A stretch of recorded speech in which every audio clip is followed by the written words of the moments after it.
South Florida Broadcast Network is on the air.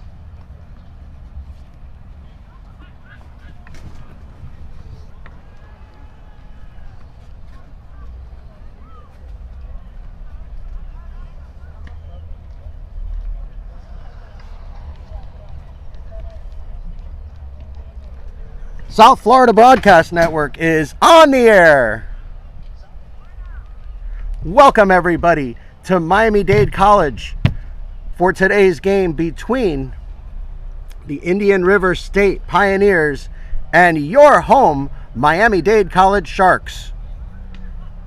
Hello again everybody, I'm Jay Hayback along with my broadcast partner as usual, Mr. Justin Bresner. Justin, welcome. Hello again, Jay. Looking forward to another great game here. It's the rubber match in the series as the Sharks fell yesterday. So they are knotted up at 1-1. And folks, you may notice a few changes in our broadcast today as we have two cameras here today. We have purchased some new equipment. We have a score overlay for you. We have the ability to put graphics up as well, although today we will be limited in our use of that, but at least we will be able to give you the score and the inning. And you can see two different cameras that we are using today.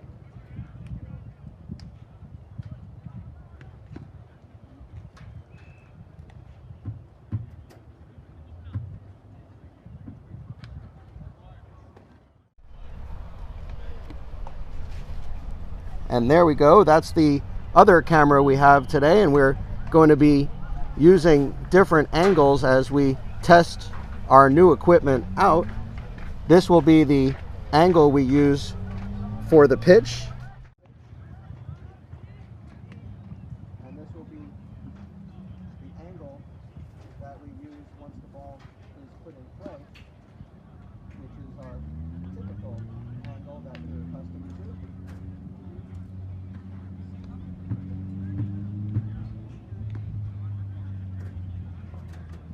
Get you the lineups momentarily, and we ask that you grab your favorite beverage and your favorite chair, and we will have baseball coming at you momentarily on the Miami-Dade College Baseball Network.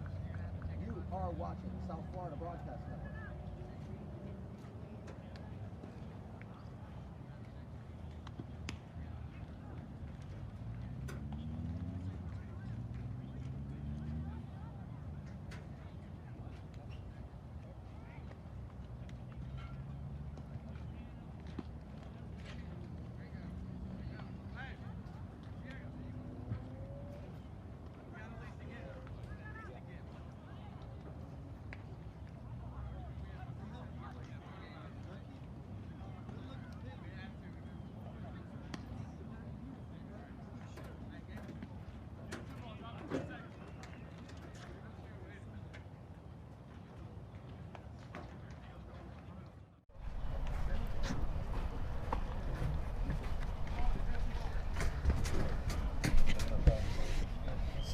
Too far away, isn't it? Shouldn't I go closer, even if I have to go towards first base?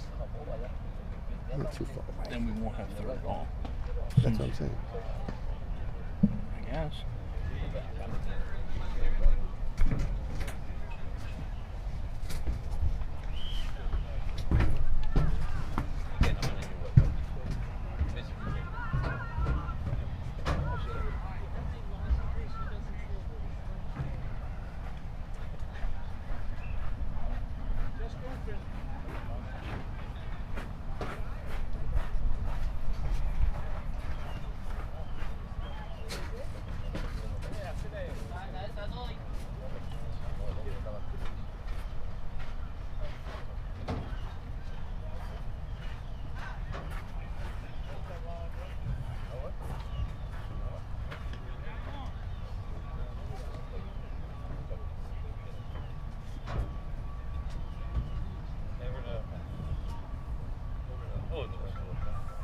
Hey, how you doing, Coach? Good, how are you? All right.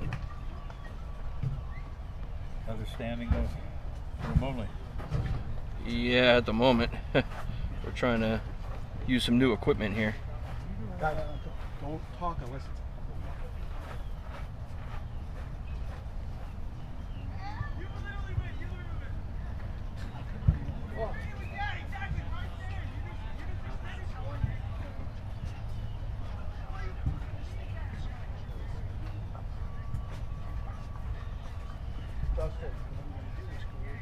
Yeah. I gotta remember not to go that way. Is that camera okay?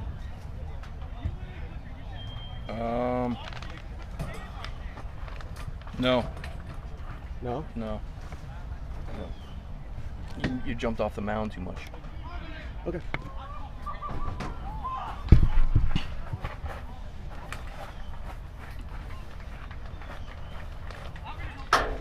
Good afternoon, everyone, and welcome to the Miami College baseball field. In today's matchup, we have the Miami College Sharks hosting the Indian River State College Pioneers.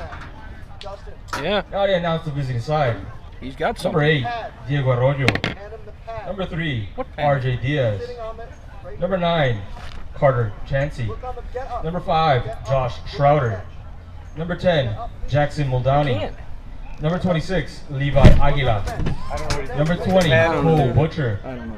Number 7, Wade Cueta. And number 2, Jeremy Davis. Pitcher is Javi Rivera, and head coach is Frank Torres.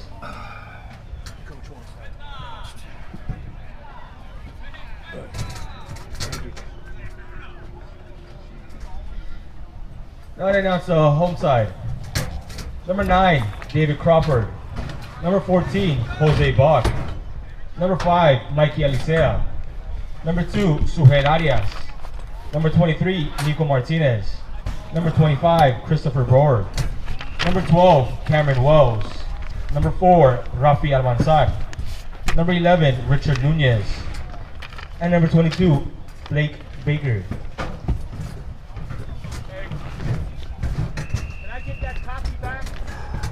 Mm-hmm. From me? Assistant coaches are Antonio Alvarez, Agent Morales, Kevin Long, and head coach Danny Price.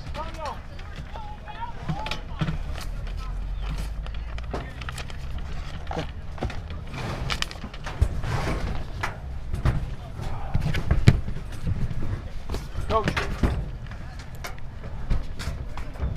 Hey, Tony, there you go. There. Sir. Guys keep taking the wrong copy, I guess. No, it was given to us. Oh, by who? Coach Price. Coach Price gave you this?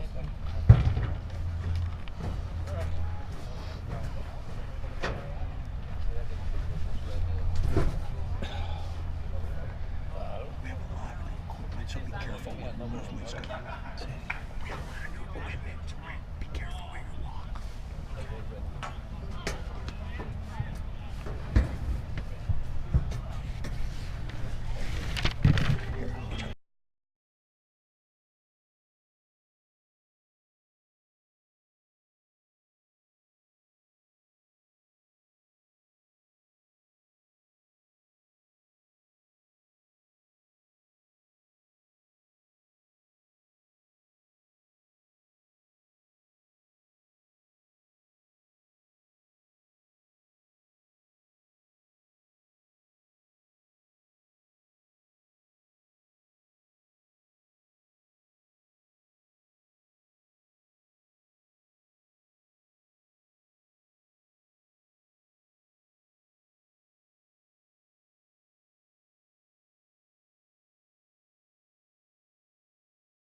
Yeah, I'm here. I'm already announced.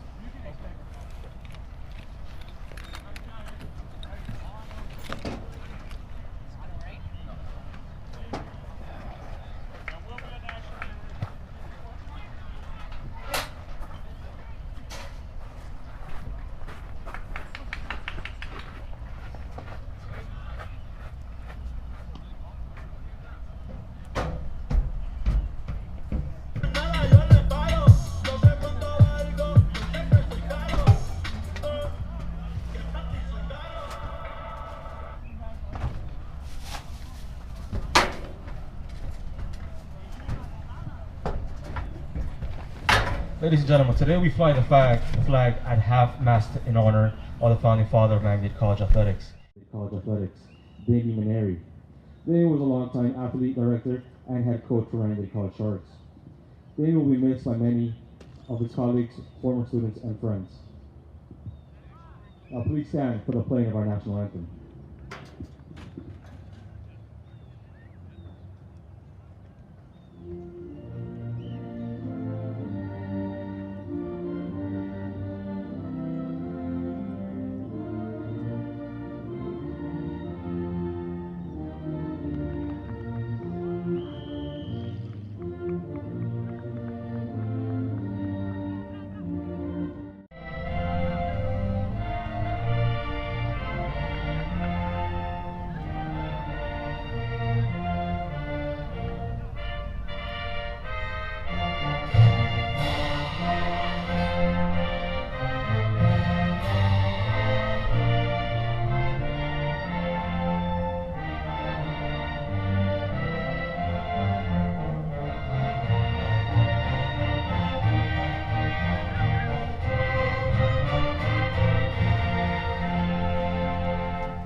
Okay, folks, we are about Good luck ready to both teams in for play ball. action.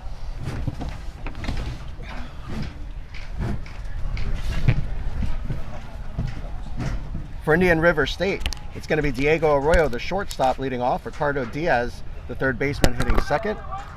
Carter Chansey, the center fielder, hitting third. Josh Schroeder hitting fourth and playing the number 4 position, second base. Jackson Muldowney playing left field, hitting fifth. Levi Aguila playing first base, hitting sixth. Cole Brucher, the DH, hitting seventh. Wade Kuda hitting eighth and playing right field. And Jeremy Davies, the catcher, will be hitting ninth. Javi Rivera on the mound today for Indian River. For Miami-Dade, it's going to be David Crawford leading off, playing center field. Jose Bach playing left field, hitting second. Michael Alicea catching today, hitting third. Suhel Arias hitting fourth, playing third base. Nico Martinez will DH today and hit fifth. Christopher Bower will play first base. Cam Wells will hit seventh and play right field. Rafael Mansar in his typical shortstop position, hitting eighth today, and Richard Nunez will be the number 9 hitter, playing second base, where Michael Alicea typically is. And that is your lineup for the Miami-Dade Sharks. It will be Blake Baker on the mound. Justin, again. Once again, Jay. It seems as though he either starts or relieves in every single game that we do. When he's their all-around pitching phenom here, he covers all the pitching spots for his team.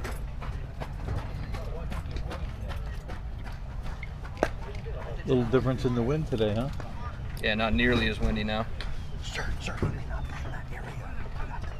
And just a quick check on the Indian River State lineup. Batting 6 is number 26, Levi's Aguila, the first baseman. Not that way. Go that way underneath.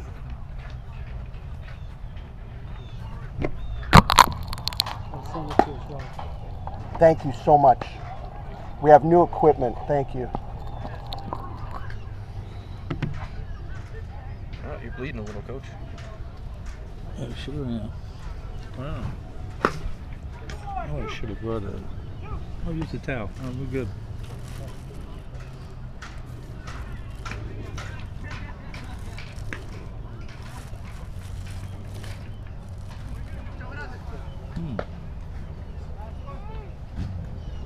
Thank you.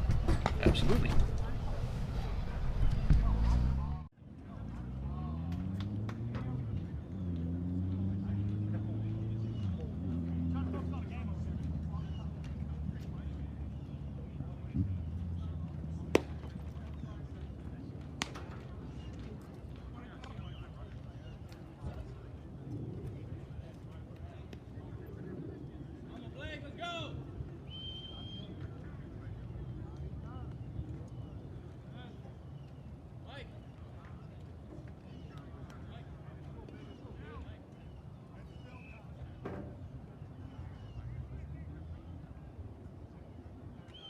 We are about ready for action.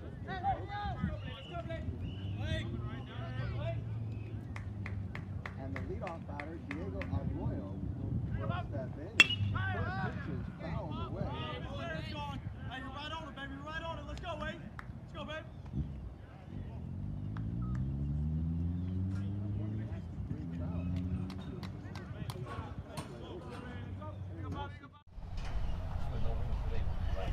And no win compared to Wednesday.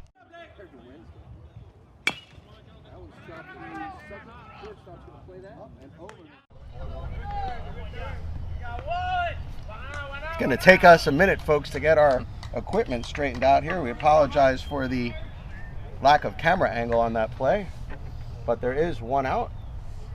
Rafael Mansar made the play to Christopher Borer. This is number 3, Ricardo Diaz, the third baseman.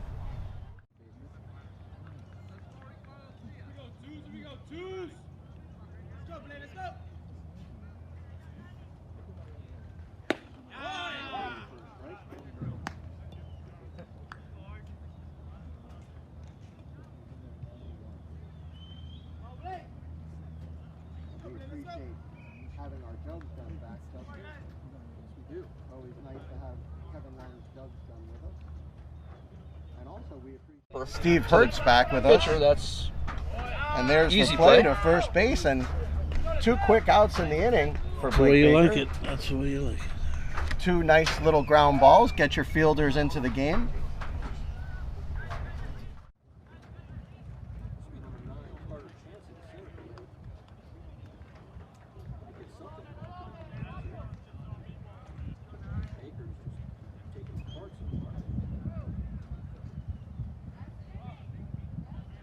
Yeah, he looks sharp. Always nice to see your starting pitcher come out throwing strikes, especially when it's 92 miles an hour. Fastball. Just missed. Outside.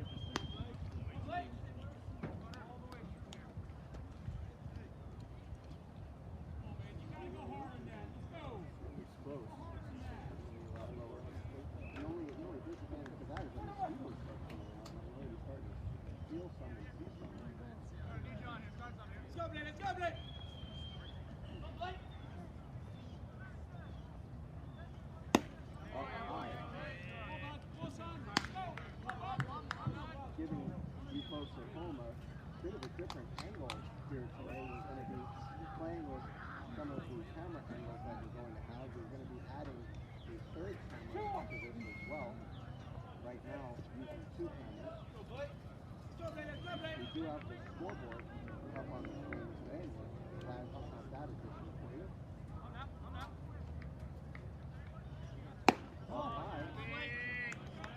Count 3 and 1 to Carter Chansey.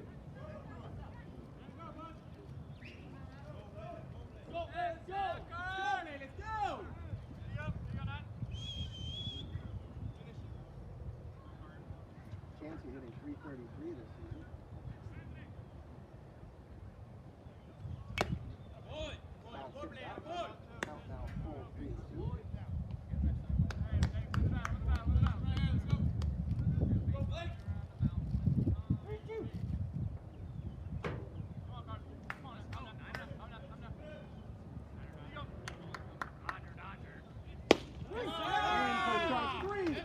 that will do it.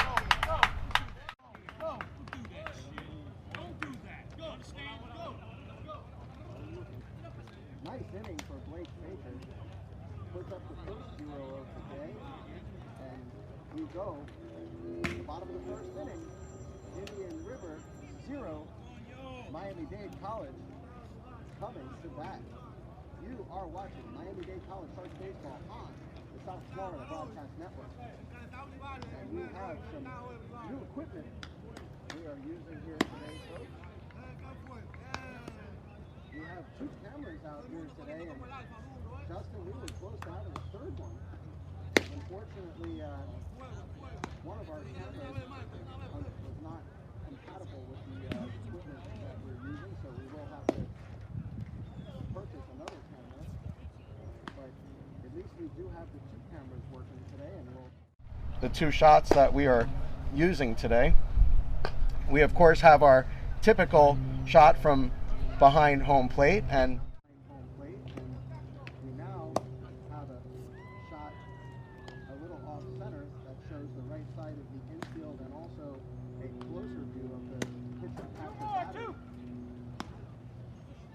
We'll be using this camera shot as our main camera shot today, and then we will switch to this one, and hopefully that will get you as much of the action as we can today.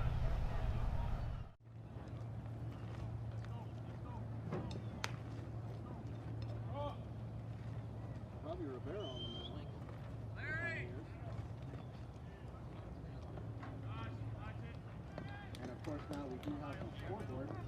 We are in the first inning. Miami-Dade College will now hit.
That's popped up to right field. That's going back.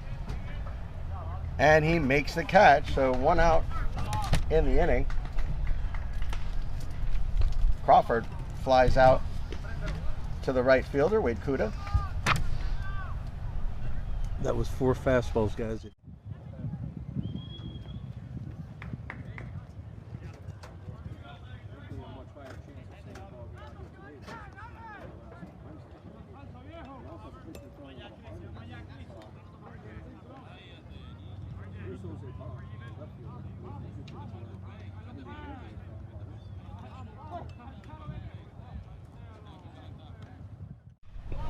Chop to second. That'll get through. Jose Bach on his way to first. Jose Bach with a 1-out single. He's been hot lately. 1 out, 1 on now from Michael Alisea, the catcher. Hitting from the left side in that number 2 hole, Jose Bach has been very effective hitting the ball hard on the ground, which is what Coach Price likes to see. We talked about him in our post-game interview on Wednesday. Michael Alisea has been absolutely destroying the baseball, leading the team in doubles, of course, as we highlighted. That one missed. 13 doubles this season for Alisea.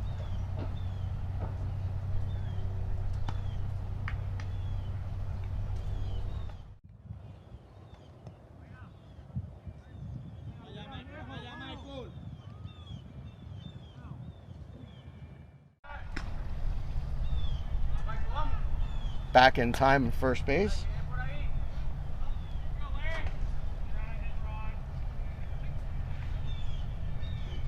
Bach with a good lead at first base. Of course, Indian River knows how aggressive Miami-Dade is on the base.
Between innings, I'm going to have to change that so we can see the runner at first with the other camera angle.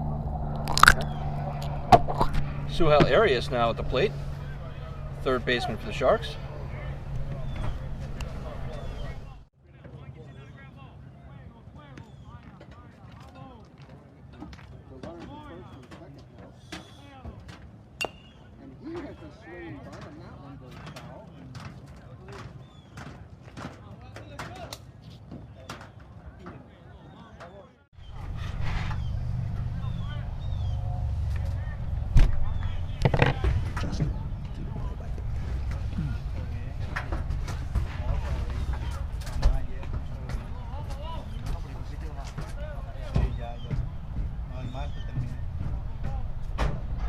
Arias with a shot to short. It's a nice curveball. He will not be able to make the play, though. Only play he had was the third. He couldn't get it out. Yeah, he couldn't get it out of his glove fast enough. So everyone will move over one. 3 singles in a row for the Sharks. Got him loaded up for Martinez. For the man, Nico Martinez. Home run guy. Yeah. We'll see if he can catch one out there in left field again this time. Although with today, with the wind being the way it is, he may be able to put it out anywhere he wants. Pretty much, especially left field.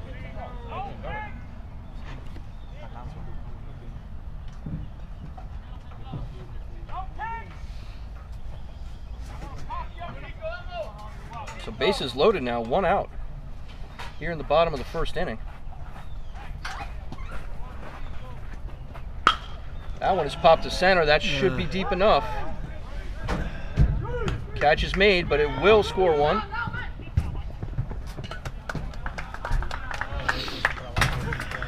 Both runners safe. So Jose Bach comes in to score. Alisei to third, Arias to second.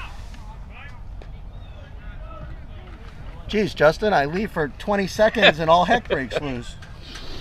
Yeah, things starting to get exciting here. And Christopher Bohr coming up to the plate with 2 outs. One run is in. So that was a long fly ball by Nico Martinez, long enough to score Bach. Christopher Bohr now at the plate, the first baseman.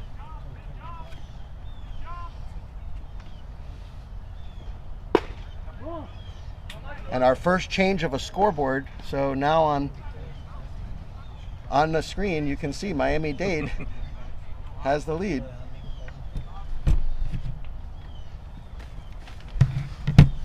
Well, it's nice not to have to say it every half an inning now. Runners now at second and third.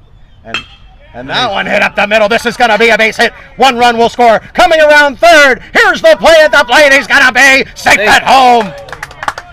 A 2-run RBI single from Christopher Bohr. And he says, thank you very much. One of the best hits we've seen out of Bohr. I mean, we know he's solid defensively, But that was one of the better offensive outputs we've seen from Boer. Well, today is one of the rare days we actually get to see his defense, as he's been the designated hitter for this team over the last several games. And today, getting an opportunity to play the field, but also getting an opportunity with runners on, and takes advantage. A solid base hit up the middle, scores 2 runs, and Miami-Dade leading 3-0 here in the first inning. So Cameron Wells at the plate, coming in with 2 out, 1 on.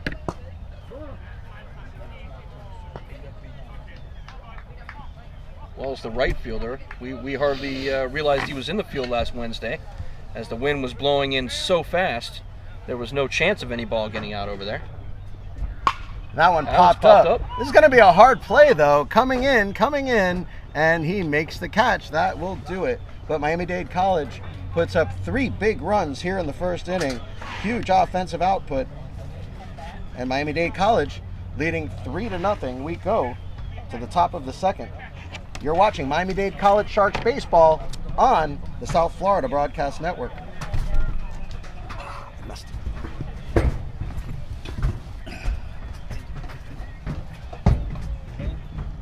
Moving around pretty good. Mm-hmm.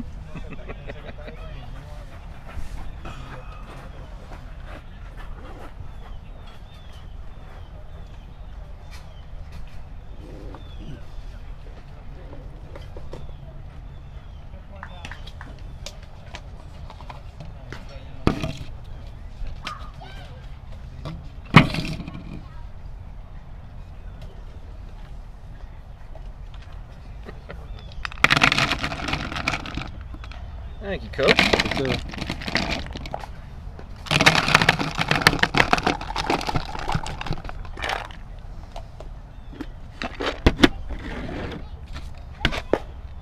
Well, this is how they started last Wednesday, 3 in the Yes, first. it is.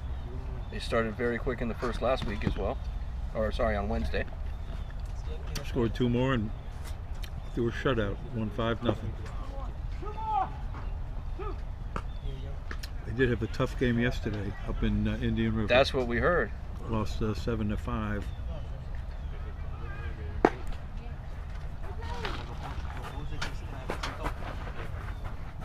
This is the rubber match between these two. I'm betting on the Sharks. Oh yeah, we're all betting on the Sharks. That's for sure. Especially with Baker on the mound. Oh yeah. Anybody not betting on the Sharks can go kick rocks for all I care. So Josh Schrouder is going to lead it off. I'm usually not one to ask someone to kick rocks or any of those things.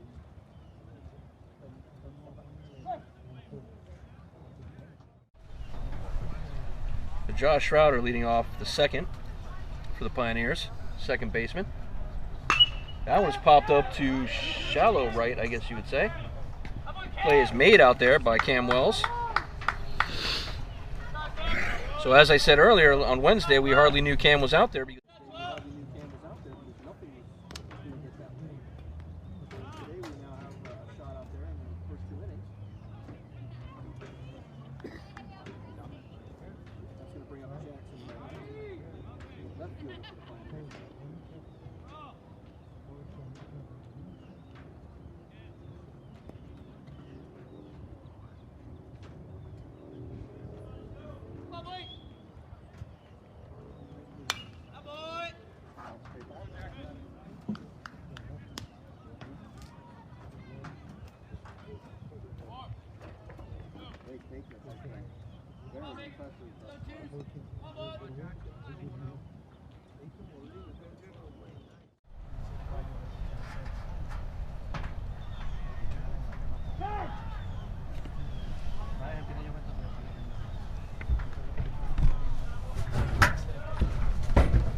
Starting to get a little rain coming in here.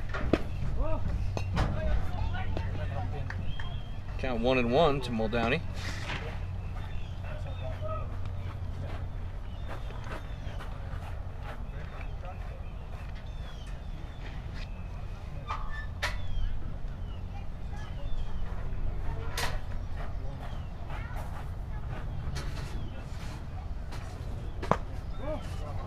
Left low.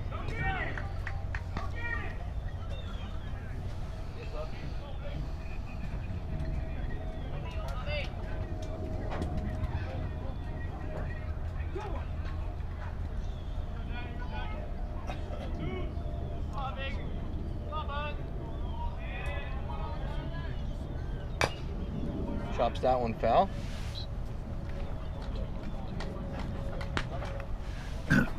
Baker's staying around 90, 91 consistently. Hasn't thrown many breaking balls. So solid low 90s. Doesn't need to throw them right now. No. So far, he's on top of every batter's spacing. Another good fastball.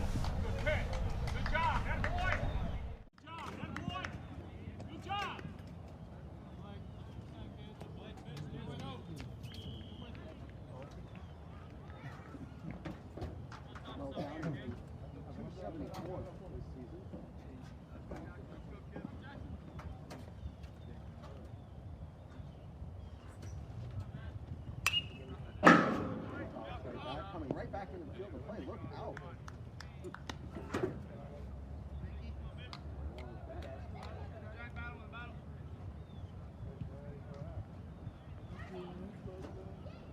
Oscar Crispinomo says, let's go Miami Dade. Voy a mi pop, número 14, número 14. And Juan Miguel Anderson says, go Bebo, número 14. Popped up. He can have a play on this. No, he will not. Michael Alisea. Now, there may be interference here, guys. The umpires are going to get together and decide if Alisea was interfered with.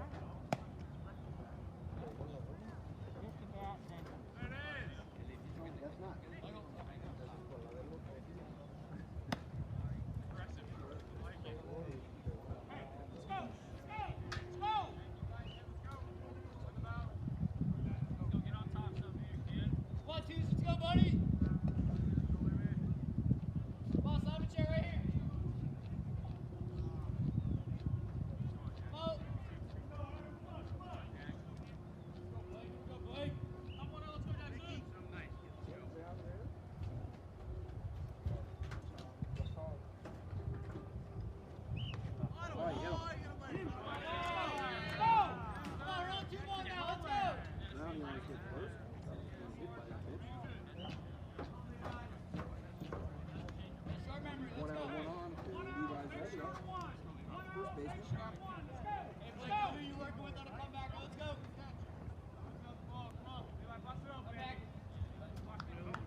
Wow, straight back.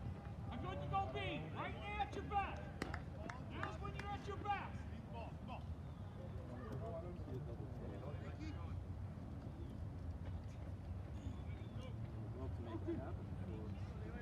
Slugger for the Good job, Gil. Go that way, Levi.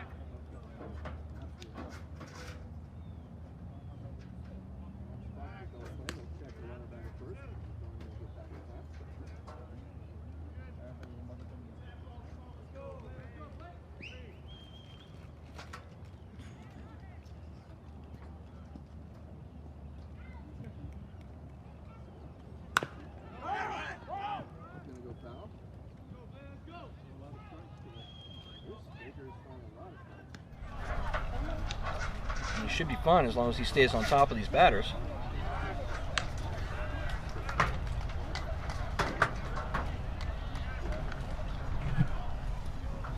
Count still 0-2, 1 out, 1 on, here in the top of the second inning.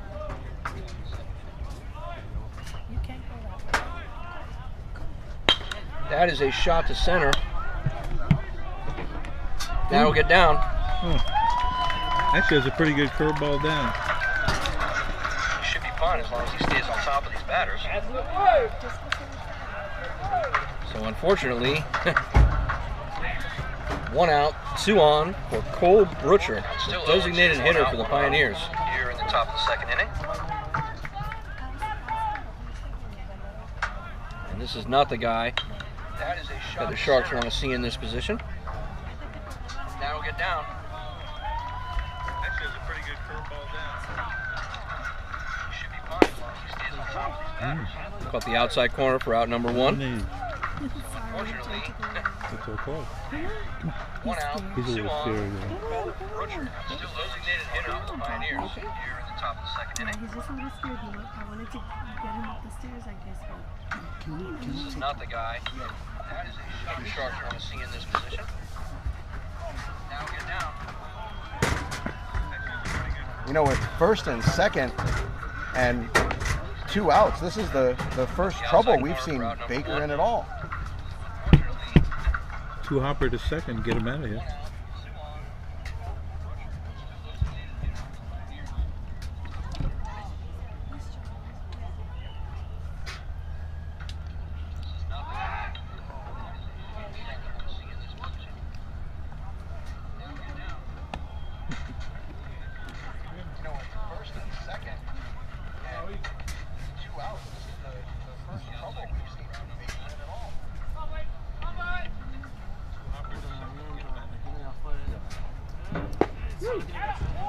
Wow. And Run for him strike up. 3, he struck him out. Outside And corner. we thought that was 2 outs, but now it is 2 outs. Brutcher hitting down in the lineup today.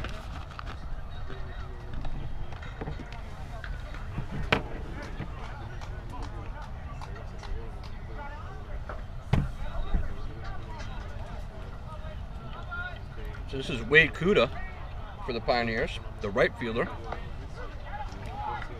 Coming in with 2 on and 2 out. Struck him out. We thought that was 2 outs, but now it is 2 outs. Brutcher hitting down in the lineup.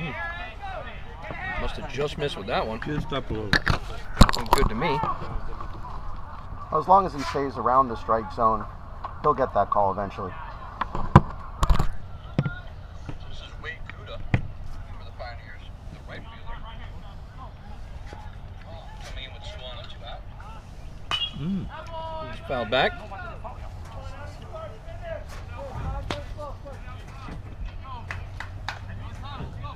Baker's still hanging around 91.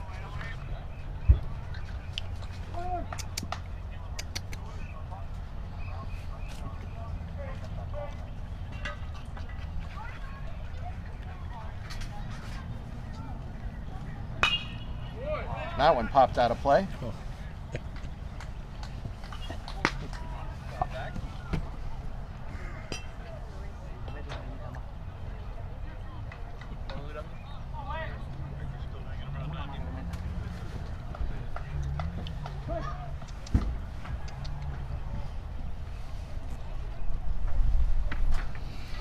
Count 1 and 2 to Kuda. Use that one outside. Count now 2 and 2.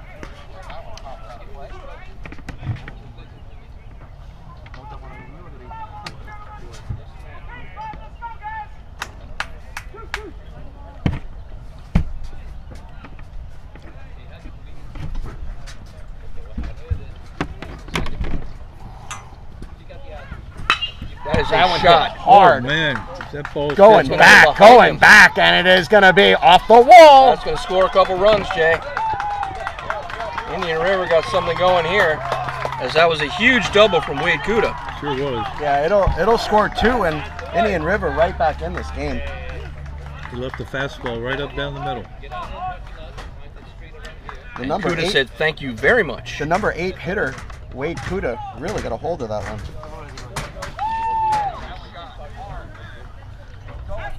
So batting in the 9th spot for the Pioneers, Jeremy Davis, the catcher. Number 2 playing number 2.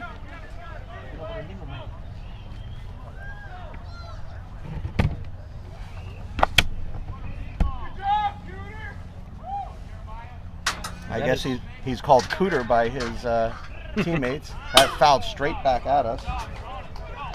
Well, that is the best hit ball that we have seen by anybody against Sure Blake was. Baker. I think in general, in any of the games we've done.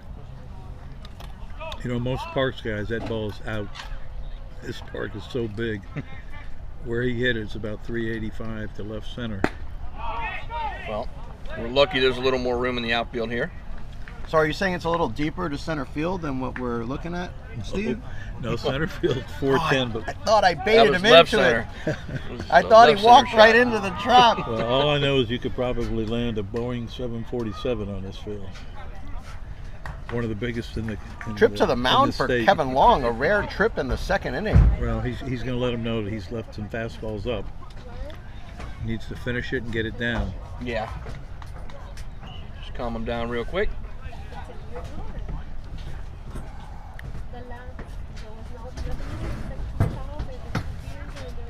Excuse me, guys. I'm going to need a pack.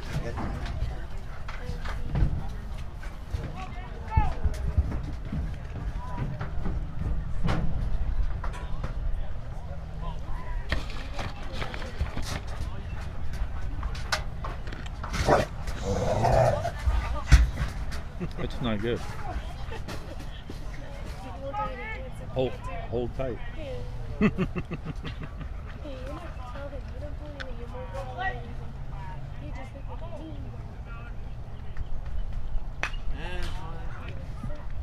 one's fouled back by Davis.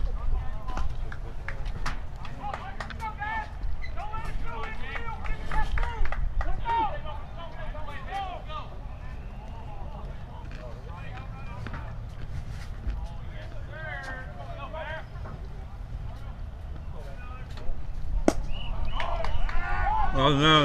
Oh, that was not great. He's going to take 3rd on that. He's coming home? No. He's going to stop at 3rd. Too close. So luckily Kuda not any faster than he is, or he would have been on his way home. And that throwing error from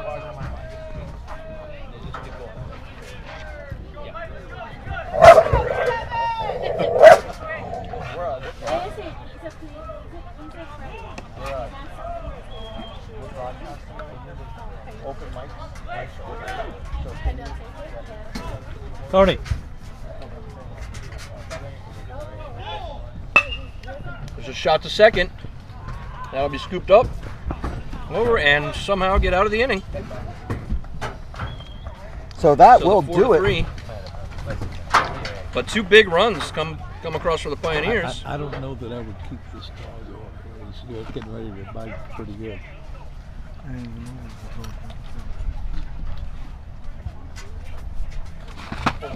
Coach Price calling all the players in for a talk. Can I see the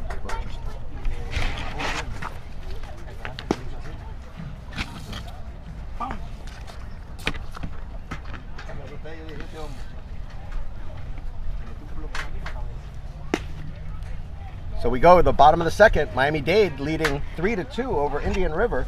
You're watching Sharks Baseball on the South Florida Broadcast Network.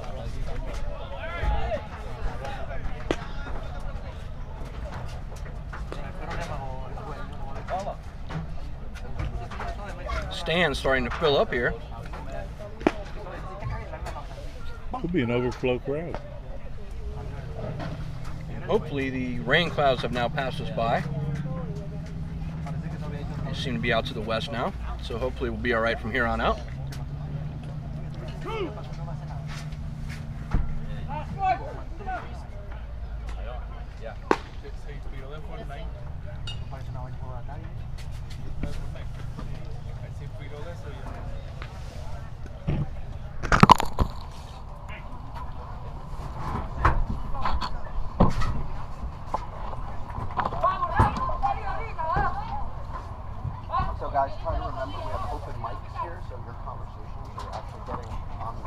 Rafi Almanzar, the shortstop, going to lead off the second for the Sharks. Batting in the 8th spot today.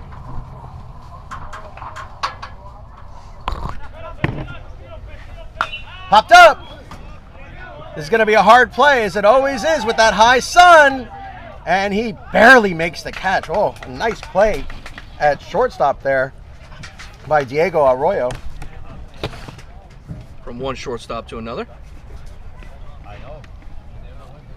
That'll bring up Richard Nunez, the second baseman, batting in the number 9 spot, Jay. We're not used to seeing him in the 9 spot, but we are used to getting some wild plays out of those batters. Usually it's Rafi in the 9 slot. Correct. So he was moved up one today.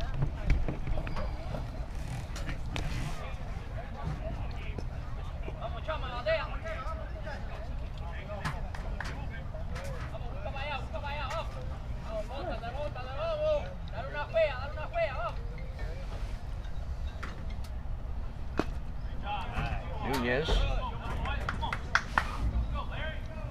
just tipped that one for a strike.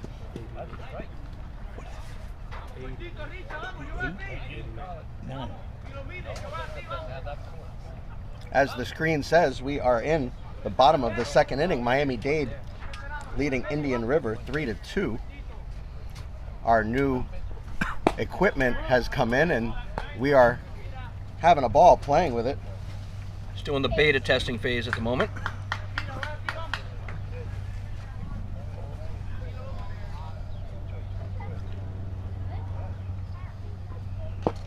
Big swing and a miss. Looks like a pretty good changeup.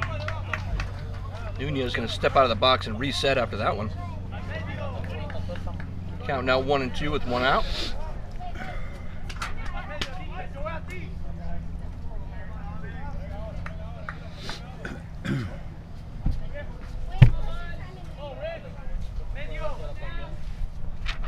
Another big swing and a miss. Got him. Another changeup too. Had a good motion with that changeup. Nunez goes down swinging, and that takes us back to the top of the order. 2 outs David now. Crawford. David Crawford flew out to right field in the first.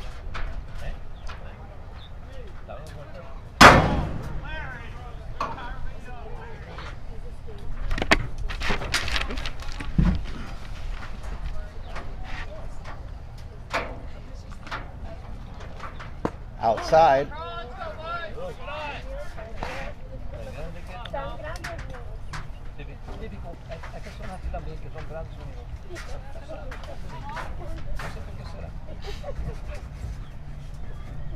Up high.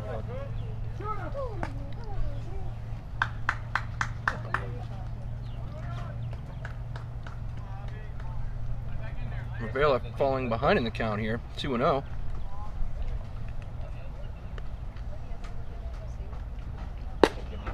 Three and 0.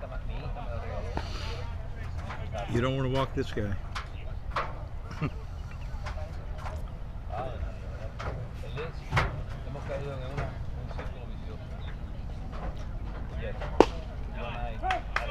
Launches that one in for a strike. Count now 3-1 to Crawford.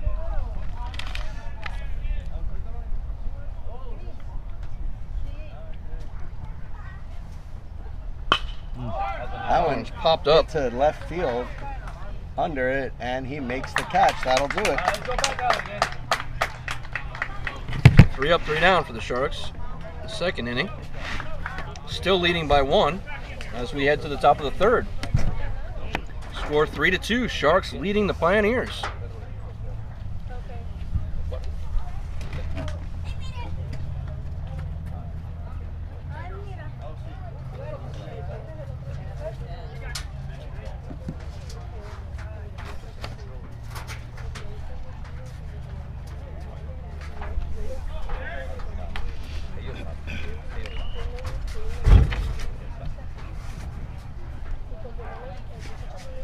So the Sharks continue to lead 3-2 here in the top of the third inning.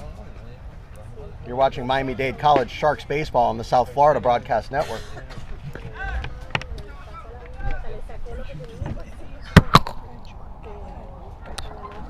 I'm sure at some point.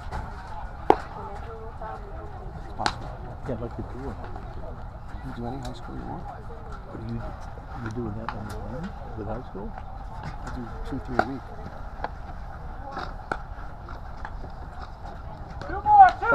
The schedule's on the thing, the master schedule. Okay. You can Okay. show up to anyone you want.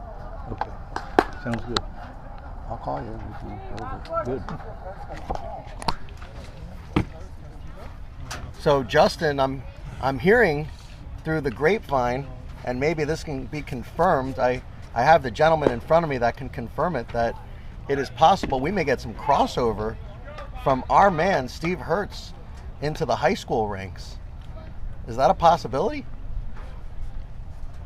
It is. HSBN Live, our channel 1, does at least 2 high school games a week, and we bring up Steve's name at least 2 or 3 times a game, so it'd be nice to have him there to defend himself, huh? Well, I have to tell you, coaching 41 years, 26 at Miami-Dade and 15 in high school.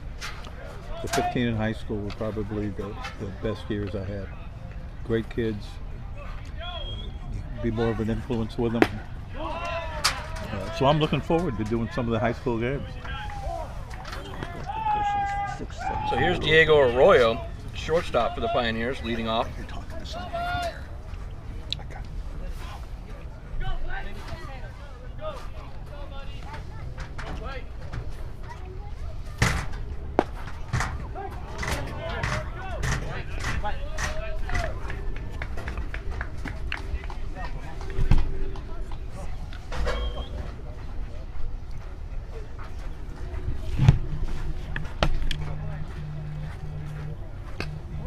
Ooh, just missed with that one. So Diego Arroyo grounded out to Rafael Mansar at shortstop back in the first inning.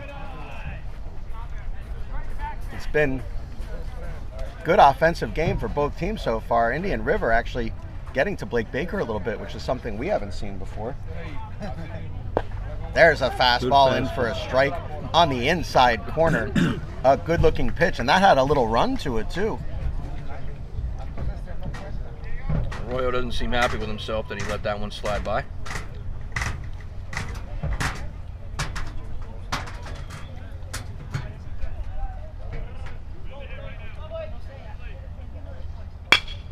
So shot to second. Up and over to first. He got him.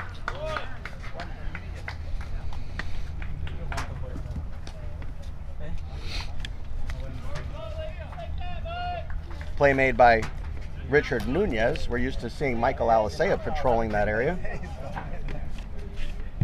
Ricardo Diaz now at the plate. He had a quick shot back to the pitcher in the first. Missed with that one. Yeah. That breaking ball is what you call a slur. It's not a Slur. slider, it's not a curve, it's just kind of loopy. It's a slur. Kind of 3/4 it. And that one That one is hit to gonna get right down. field. That was a good fastball away. He went with a pitch. It's a nice piece of hitting. Ball comes in from right field. So a nice shot for Diaz. Cam Wells on that one.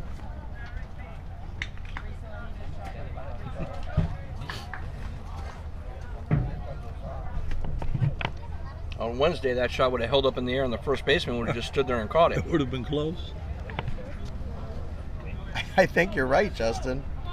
So here's Carter Chansey, the center fielder. Struck out looking back in the first.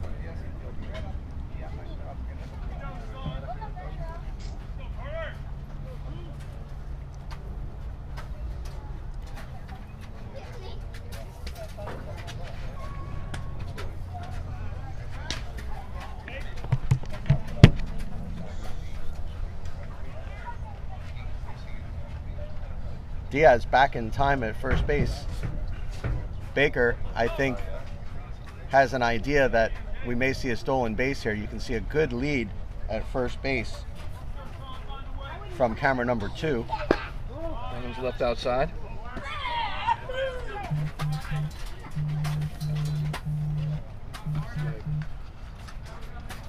Camera 1, the typical camera that we use right behind home plate. Camera 2, an offset camera to the left of home plate.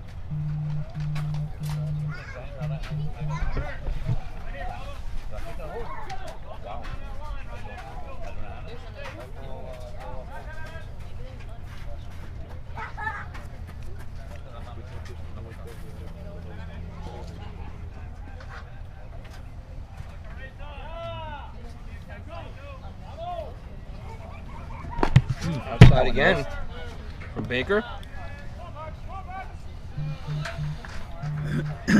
Now 2-0 to Chansey.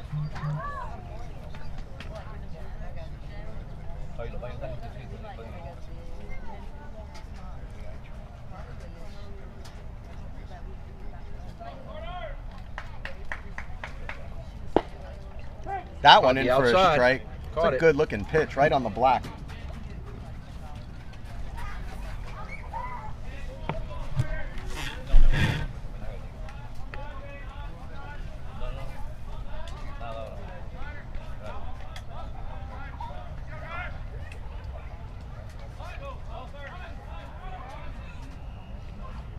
Foul Foul straight back back at at us. us.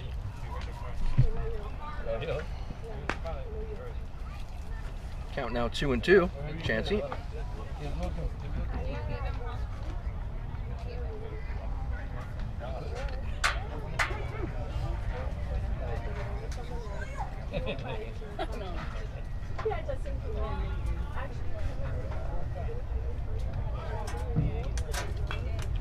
Another one back at us. That will shake the camera a little bit.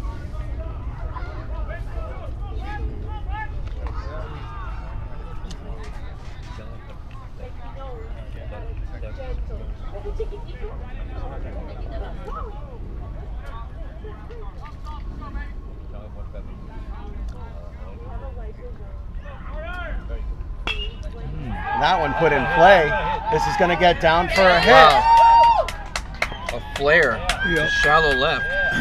Looks like a line drive in the book. Chink over third. So 1 out, 2 on. That'll bring up Josh Schrouder. Coach Price imploring his pitcher Blake Baker, saying, come on, 2-2, got to work through it.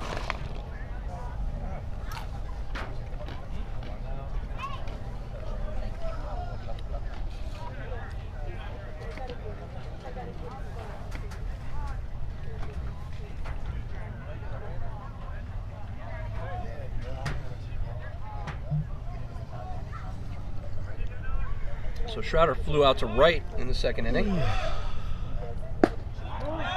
Watches that one staying high. Count 1-0 to Schrouder.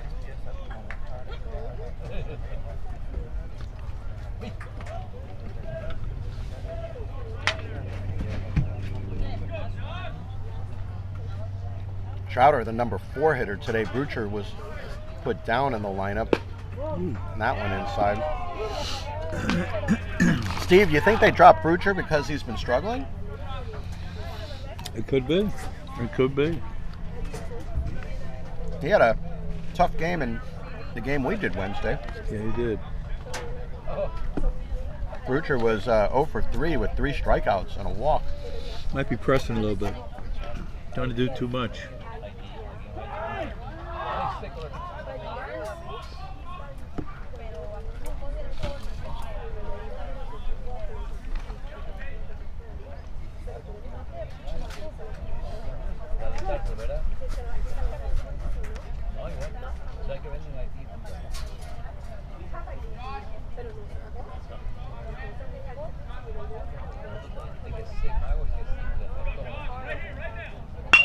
And that one Check to the swing. right side. This is going to be a Nice hard play. play. Up Nice and over to play. first. He got him. Runners will advance, but now there are 2 outs.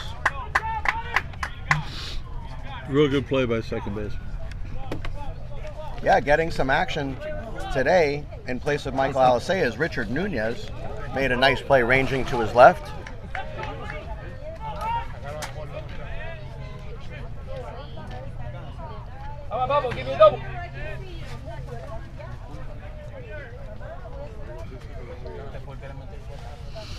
Here's Jackson Muldowney.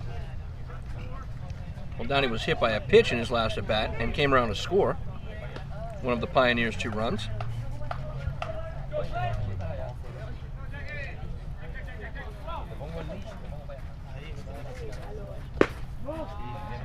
Wow. Pretty Just close. missed. Yeah, that was very close. But call the ball. Might have been a little high.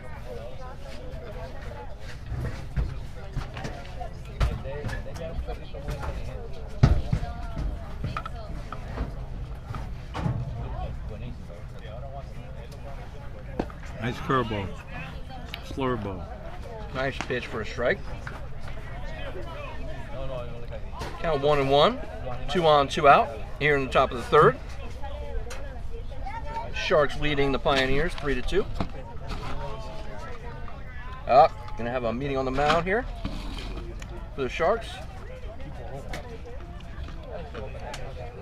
Talk a little strategy.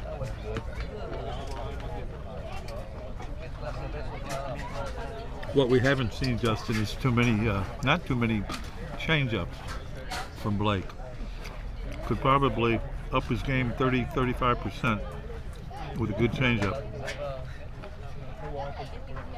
We'll see if he starts to incorporate that into his pitches as we move forward. You really like your starter to be at least a three-dimensional pitcher. I have to keep coming back and forth, and I'm really scared he's going to bite me. Because I'm moving fast. No, I'm not worried about him. I'm worried about the fact that I'm moving fast. You know, dogs sometimes get a little freaked out when you move fast. You're right. Absolutely right. That's why I called Tony over. Yeah. He didn't do anything. He didn't do anything. You know, this is where you say, take him where he's not around people. He could just, boom, he's ready to bite somebody.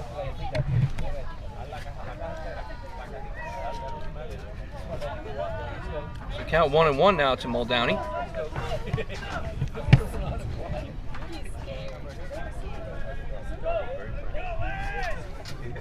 And that one hits a center field going back, and he makes the catch. Well hit, but right at him. No runs in the inning for Indian River State. Sharks lucky to get out of that inning there without giving up any more runs. We go to the bottom of the third. Score still Sharks 3, Indian River 2.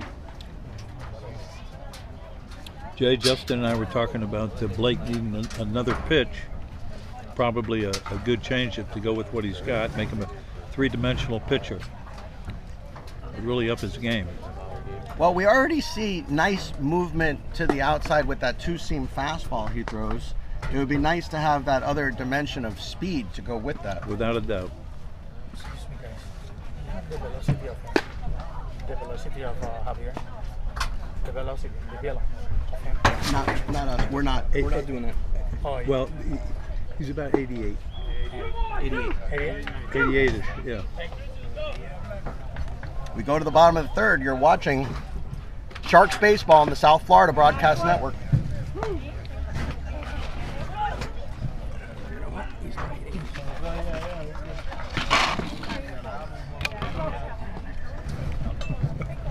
Good job. Yeah. There's more in here.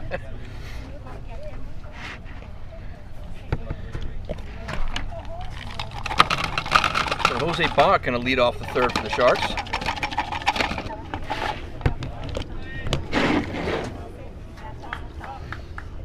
Bach had a nice single back in the first.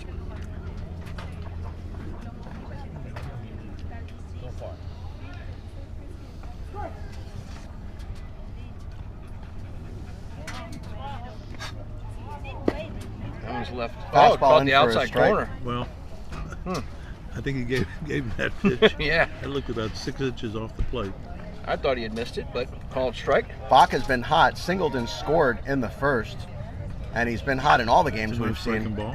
He's been, the pattern with Bach, guys, he's been hitting the ball hard and on the ground almost every time he's up. And basically hitting it where they ain't. That's what you want. Put it where they can't get it.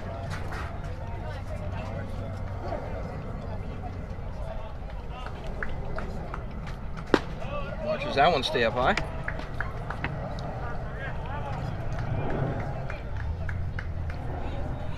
Count now 1 and 2 to Bach. Also, Indian River's been running primarily right-handers out there, which forces Bach to continue to hit That was a left-handed. Nice changeup, gentlemen. He struck him out. He's got a good changeup. That's why he's getting these strikeouts. Fastball enough to keep him honest, and then good command with a changeup. So Michael Alisea coming up for his second at bat. Yeah, Steve, I think he's also hiding his pitches very well, too. Really hard to see the difference between his fastball and his changeup coming off his hand. Right, got the same motion.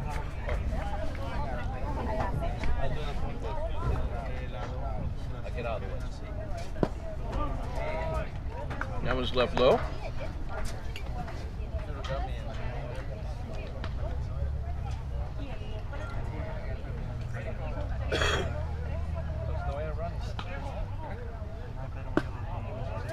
And that one misses high. Count 2-0 now to Alisea.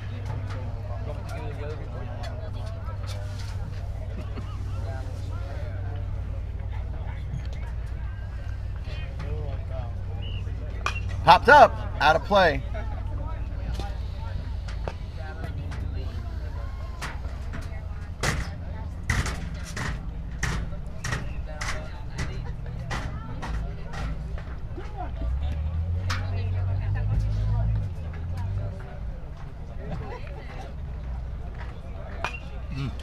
Pop that one out of play.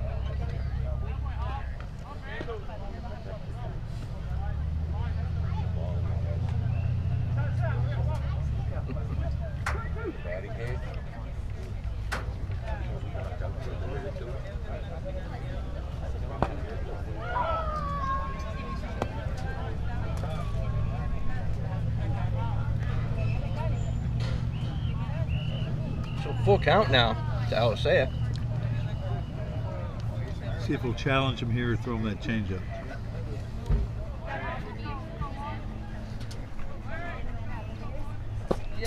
Inside ball 4. Alisea gets Just missed first. it. A 1-out walk. And guys, I think the running game's about to start. Suhel Arias had a single in the first inning.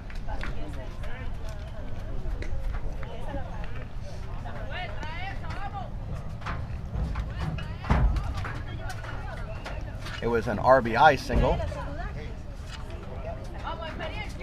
And he's also been hot. Inside. Hitters count now, Steve. What do you say? Well, let's see if he...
Might have been going, caught him leaning a little bit. It's the 4th or 5th time they've checked him back to first. So they are concerned about his speed.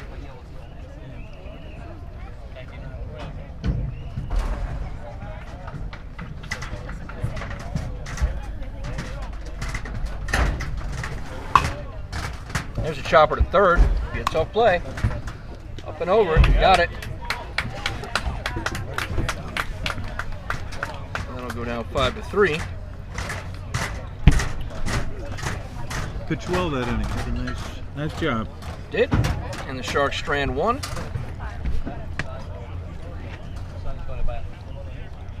And still lead 3-2 as we head to the top of the 4th. So the game cruising right along.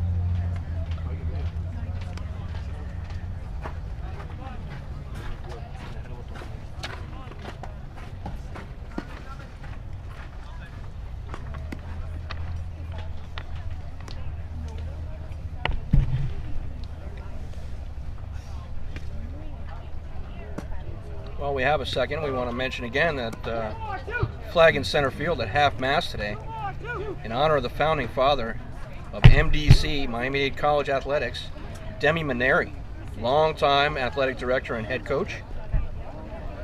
And unfortunately, we lost him earlier in the week. Without him, we would not be here today, folks. The man is a legend and will be missed sorely.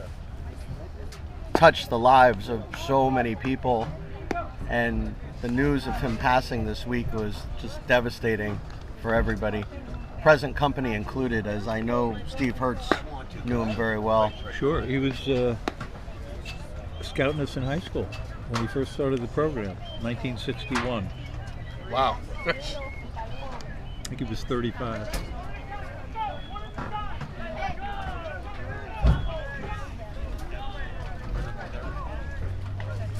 So Levi Zagala going to lead it off for the Pioneers here, top of the 4th. You know, I think right now, Justin, it's a cause of concern that Miami-Dade has not been able to start the engine after that 3-run outburst in the first inning, and Indian River's feeling pretty good about themselves right now. Well, they have to be. I mean, Rivera, after that first inning, has shut the Sharks down since. Especially after winning yesterday. You know, I think Yes. that also, you know, plays into this as well. And that one hit, it's a short shot to center field, and Ralphie Almanzar somehow I had to lost be the it. sun. I had to get lost in the He sun. lost it in the sun. It'll go down as a single. At least in my book it will. Looked like he had it.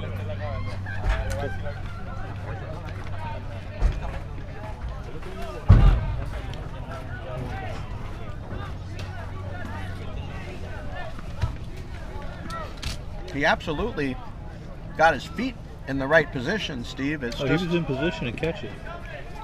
just the glove wasn't quite where he needed it to be, and he just couldn't see the ball in time. So here is Cole Brutcher.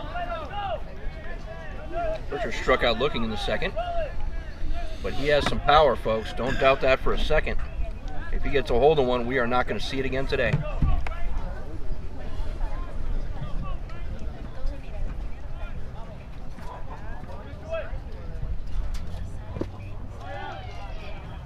Just missed low on that one.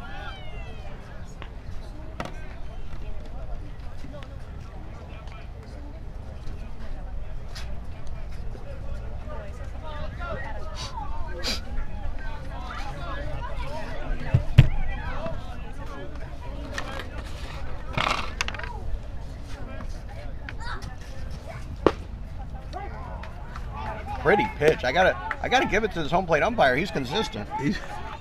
He's giving him a couple inches off the plate. Yeah. It looked like a little low and on the outside corner, but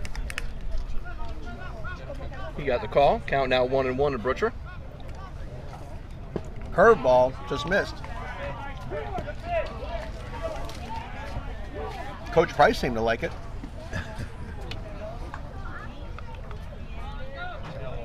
So with Levi Aguila at first base, it's Cole Brucher who was hitting right in the middle of this lineup, hitting third in our last game. There's another curveball, and that one called a strike.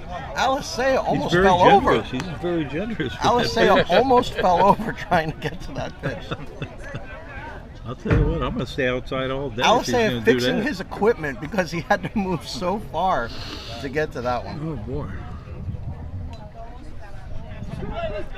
Well, when that happens, just throw him another one a few more inches off the plate. You might get it.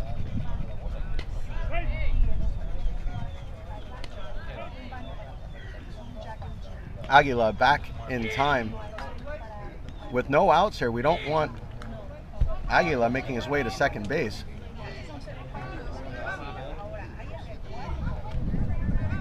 Although Brucher not a threat to bunt, as his 6 home runs speak loud and clear.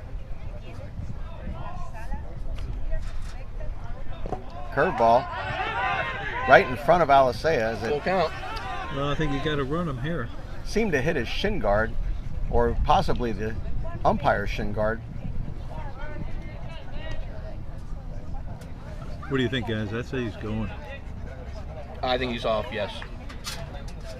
I think he has to be, because at this point, you know, the risk of a strike him out, throw him out is not as much of a risk as the upside of sending him here. That's right.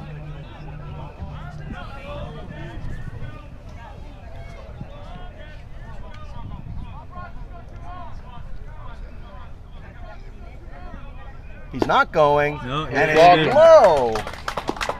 I thought he might have called that Now, if it was now slow. how is that pitch a Well, ball, it was down. and the other one It was a strike? Well, that's all inconsistency. Would this be the definition of a strike zone on skates? Could be. Well, I think they're going to bunt here. What do you guys think? I don't know. Wade Kuda had the best hit of the day for the Pioneers so far. He did, but you got to get him in scoring position. They do need someone Nobody in scoring out. position.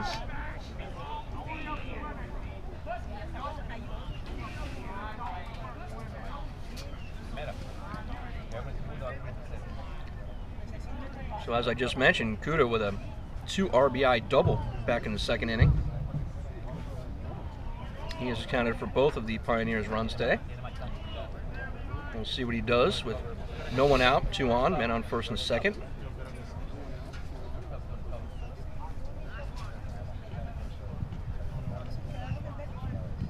Goes He is to going for the bunt. bunt. It's a good It's a one. good one. It's a good one, isn't it? Nice play by Arias. But that's 2 runners in scoring position, guys, and this could be trouble. I don't think you're going to walk the number 9 hitter to get to the number 1, are you? Usually I don't not. think they're going to do that. Don't think so. Although, if you do walk him, it puts the double play in order with 1 out, and you could just get out of the inning. So Well, do you pitch around him? no, well, I think they're going to give up a run for an out. That's why they're playing back. Yeah, but I don't know that you give him anything to hit. Well, we'll find out. He did give him something to hit, That and he ball was popped it up. It was a little high, but it was Right right, at us? down the middle. Yeah. Behind us. So Jeremy Davis now at the plate for the Pioneers.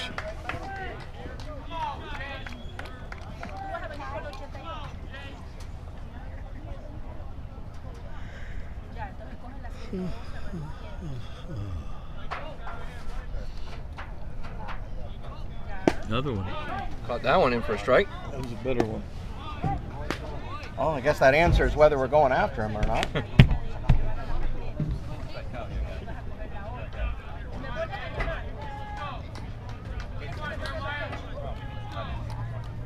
Count 2-1 to Davis. 1 out. Runners on Hop second, straight third. back.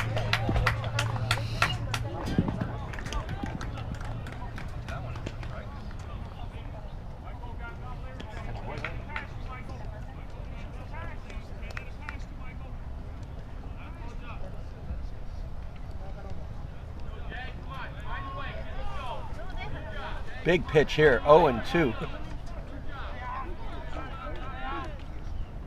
Popped him up again. Keeps going after him. Well, he's on top of him, 0-2 in the count. I throw him something to chase here, though.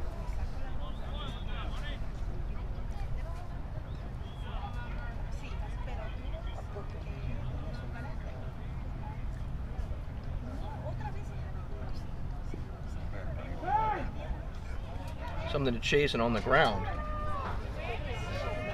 As the Sharks do not want anything hitting into the outfield here on a fly. Yeah, that's where you want to strike out.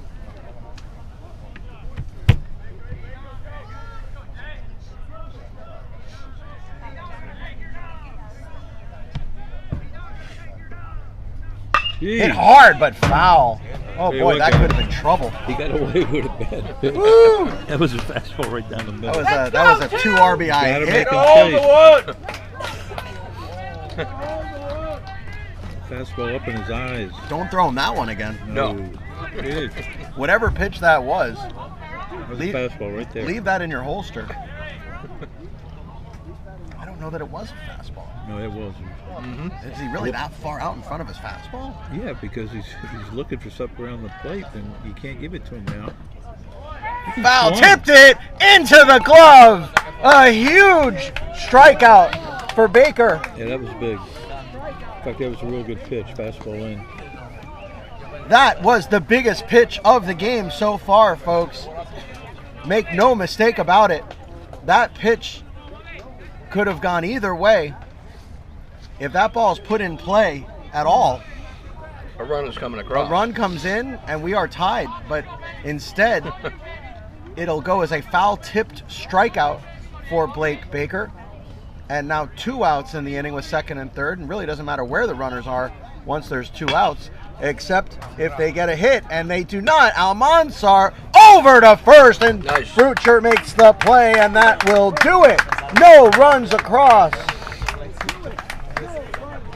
A lot of heart there from Blake Baker. No runs for Indian River. We go to the bottom of the 4th. Miami-Dade leading 3-2. You're watching Miami-Dade College Sharks Baseball on the South Florida Broadcast Network. You know, you always want your pitcher to throw a lot of strikes. But in that situation, he threw a lot of strikes and could have got hurt. Didn't throw many chase pitches when he got 2 strikes. I'm sure Danny Price will have a few words for I him. think he will.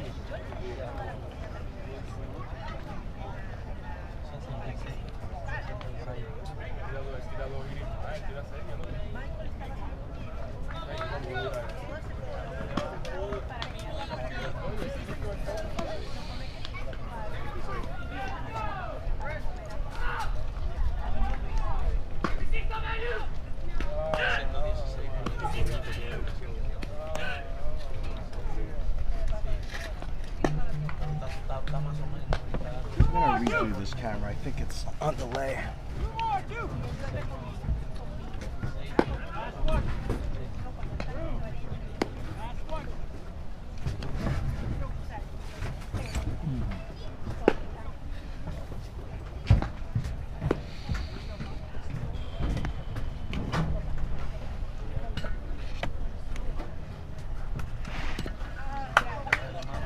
So Chris Bohr going to lead off the bottom of the 4th for the Sharks. Bohr had a nice single in the first.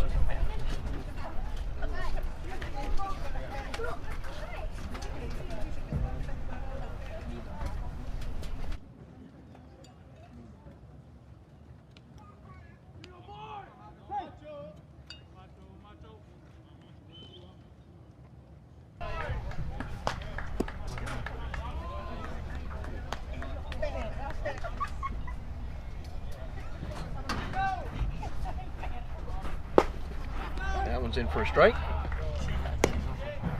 Count 1-1 now to Bohr.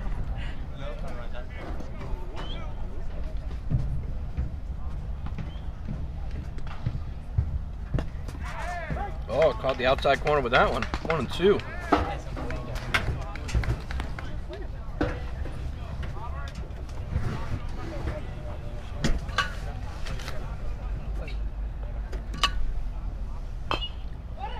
Chopped slowly towards third, but foul.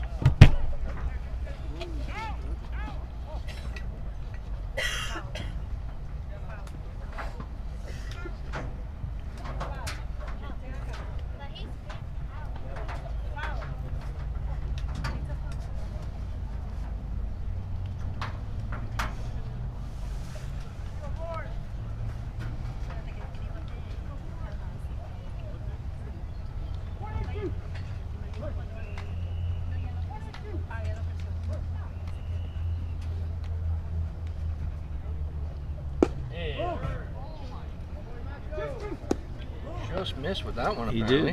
did. 2-2. Good pitch, a little low. And I'm glad he did. Hard pitch to take there, 1-2. Barrow, of course, singled in the first inning. Huge hit. Scored 2 runs. Foul tips that one, and he struck him out. Barrow goes down on strikes. Cam Wells, now the batter, flied out to right field in the first inning. Cam Wells this season hitting .232. He does have a home run to his credit, which is saying something on this Miami-Dade squad. Fouled straight Look back. out.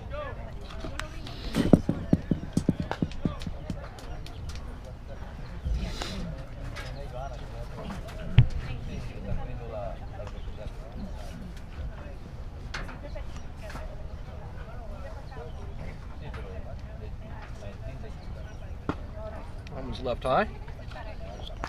Count now 1-1 to Wells.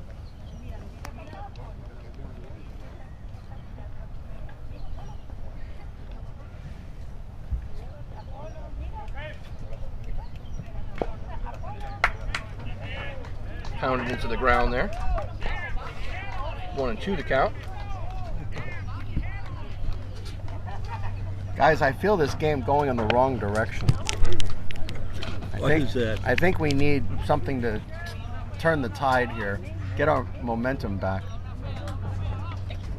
Big swing and a miss. He struck him out. Got him with the 88-mile-an-hour fastball on the Hey, outside part of the Rivera's plate. pitched really well since that first inning. Hitting Seems a to lot be of getting spots. stronger and stronger. He and does.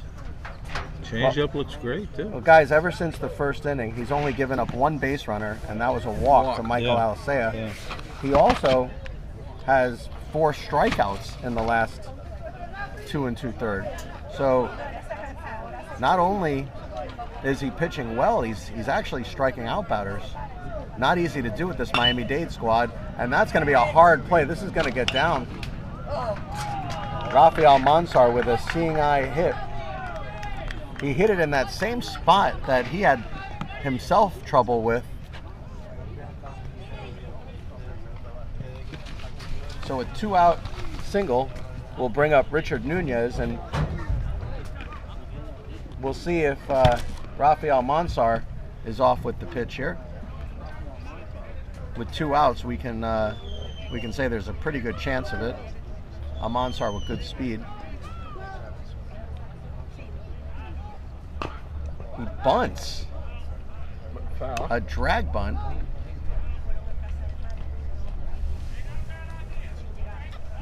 Coach Price seemed to like it. He said not a bad idea.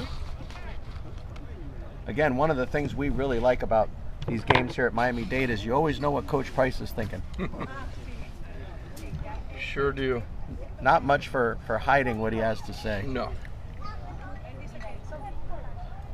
which makes it great for us. Yeah, we don't have to guess. Snap throw to first, back in time is Rafi.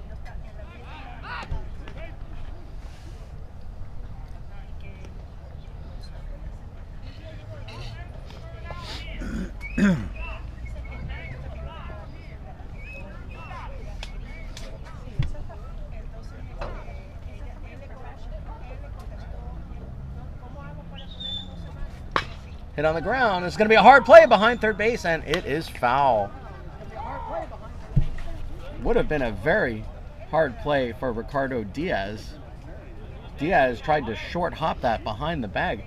It actually looked fair from here, guys. It looked like it was going to stay fair, but last second jumped a couple of feet out of there.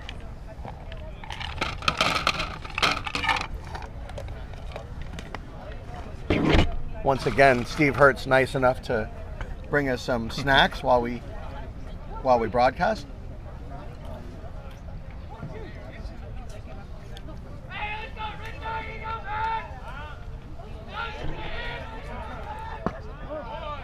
That one low. This is low. Just missed.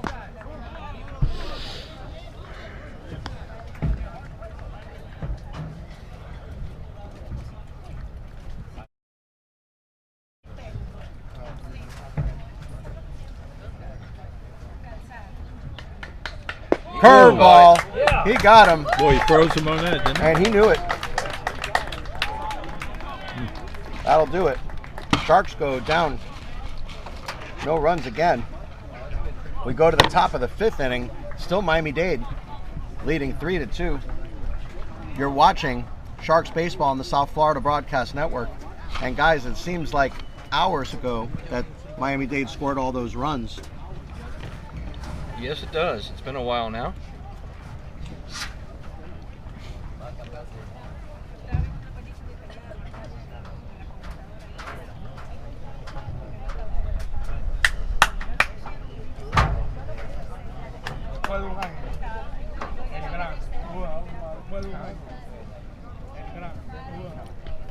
You hear many times they equate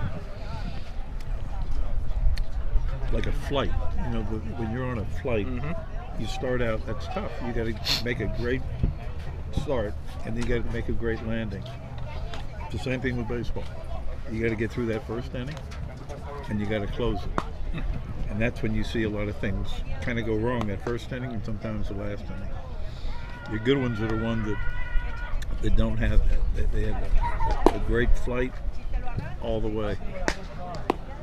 And are able to stick the landing at the end. That's it.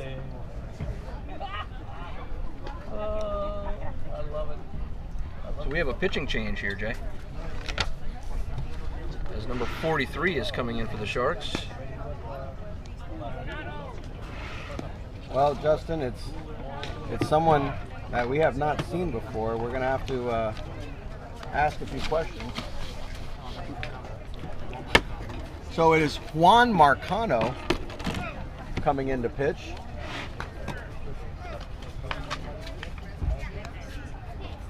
Justin, I don't have any stats on him. First game of the season for Marcano. We do have some of the other Miami-Dade pitchers up in the booth with us, and they are confirming that this is Juan Marcano's first action of the season, and what a situation to come into.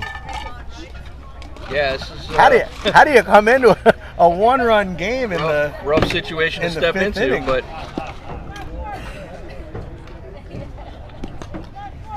we'll find out what he's made of pretty quick. right, real quick.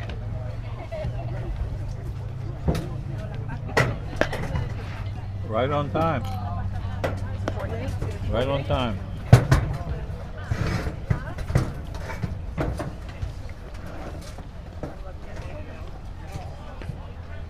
Linda Price has joined our broadcast booth.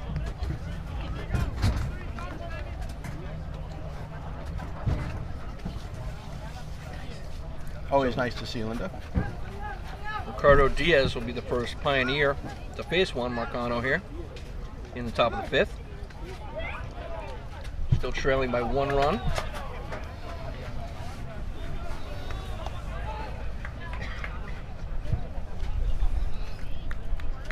Fastball up high for a ball. Just missed on the first one. And I'm sure, Justin, he had to be told before going in, got to throw strikes.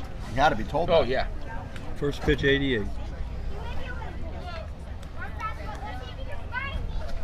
Good velocity. Got that one for a strike. It's a good thing that today we have Mr. 6-inch off the plate umpire behind home plate, and Both sides. and not Mr. 6-inch inside home plate. Curveball! Look at that curveball!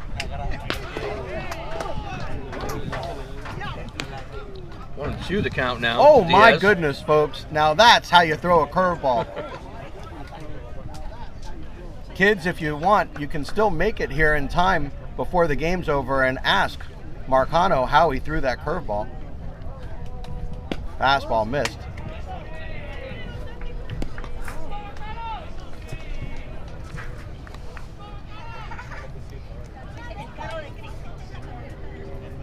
Count 2-2 now to Diaz.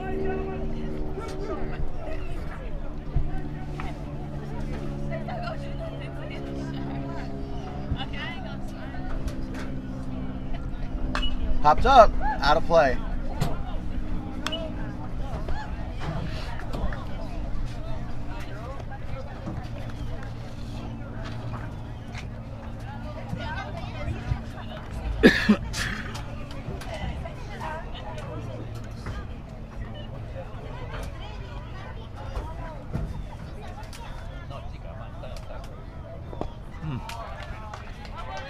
That one full count.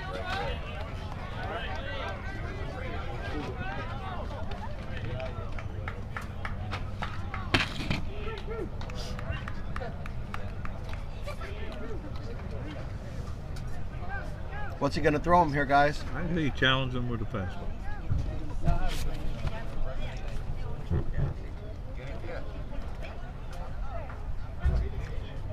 They threw the curveball again, but this one did not come back. So it'll be a hit batter. That was a long at bat to hit him and send him to First anyway. at bat of the season for Marcano, and hits the first batter he sees. I don't know if that's the result we were looking for.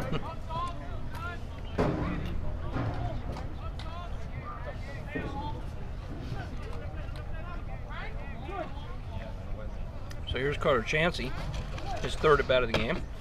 He's 1 for 2 on the day with a single.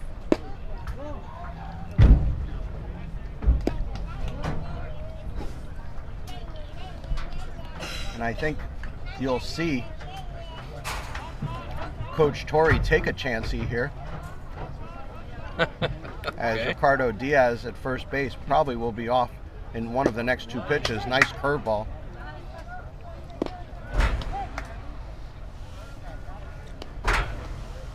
Both teams have not been very aggressive today. Not so far. Surprising. Surprisingly right.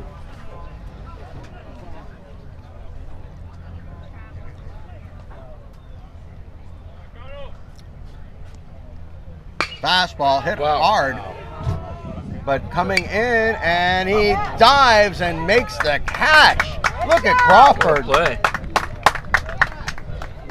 Big play by Crawford there. Not only saves an out, but saves the situation as it would have been first and second and no outs. That's why they love him in center field.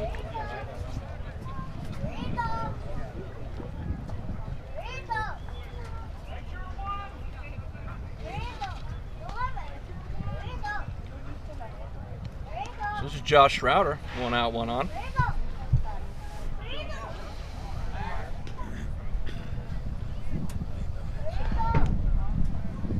Snap throw to first.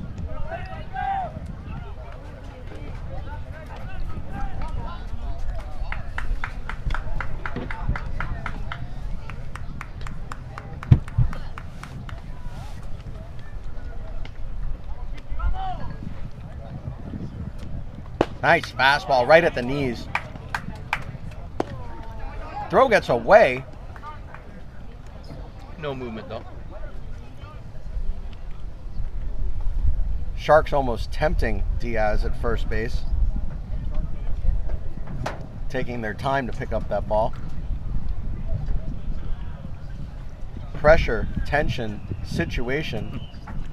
Top of the 5th inning. 1 on, 1 out, and 1 strike.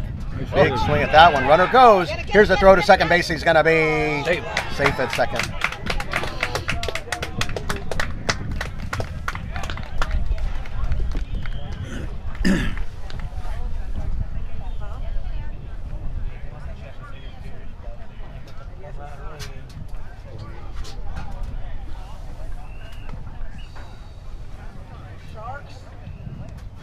1-2 to Schroeder.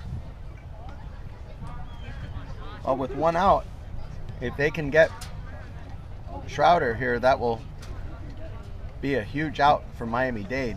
Do not want to see that tying run come across. Come on, defense.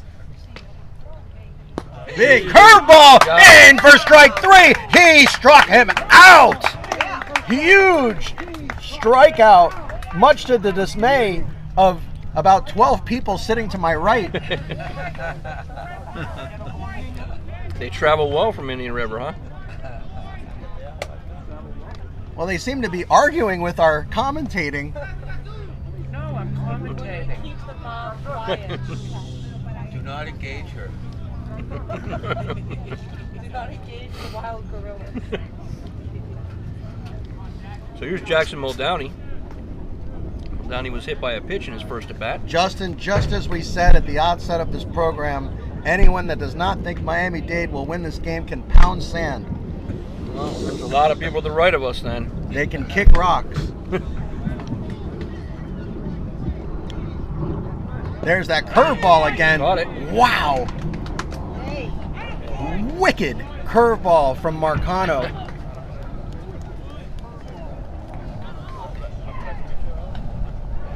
Marcano is feeling it on the mound right now. You can see him getting more confidence with every pitch he throws out there.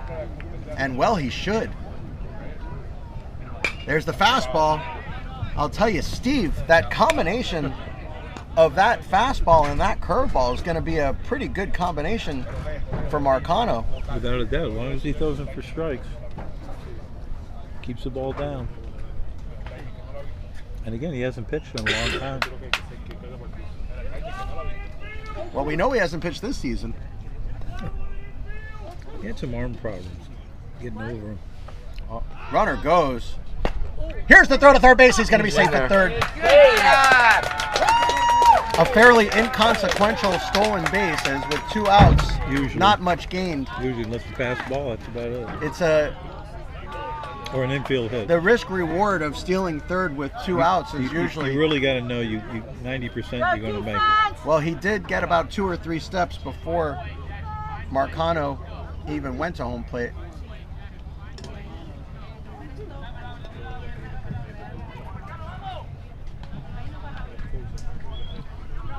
Going inside. Fastball hit in the hole. That's a base hit. That's going to tie the game. You can hear the fans next to us from Indian River very happy about it. Okay, guys, what you got to say? And now we're being heckled. You can take it. We're sinking lower and lower into our chairs. It's far from over. But the game is now tied on that nice single by Muldowney. Here's Levi's Aguilar.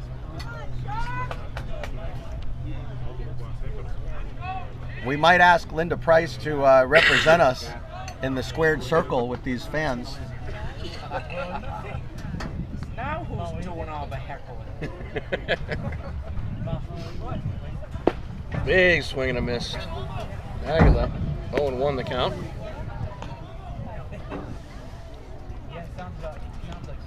Not only are we being heckled, Justin, but one of the fans even brought a dog. Something I've never seen before. And a pit bull right there. Curveball, nice Just pitch, missed. but low.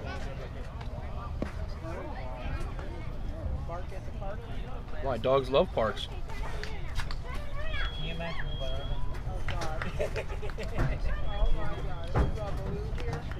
Levi's Aguilar looking to go 3 for 3 on the day here, as he already has 2 singles. I can hear the dugout calling him Levis. I still can't. Here's the throw to third base. He's got a base. Safe at first. Oh, he was so close. He's safe. The throw beat him. Coach Price wanting to get some help from the home plate umpire.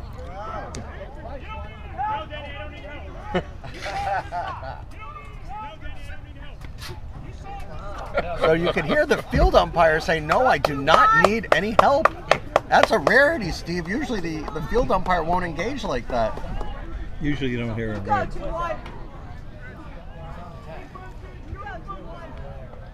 Snap throw to first, back in time.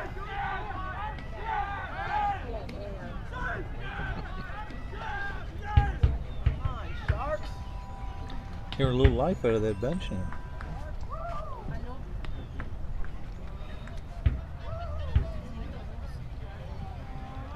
Nervous moments here at Miami-Dade College.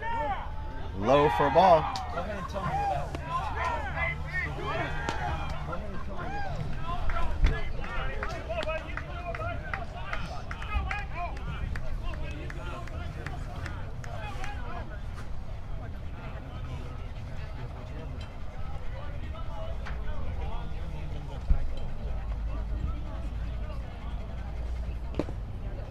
Big That one swing and a fouled back. miss. Aguila.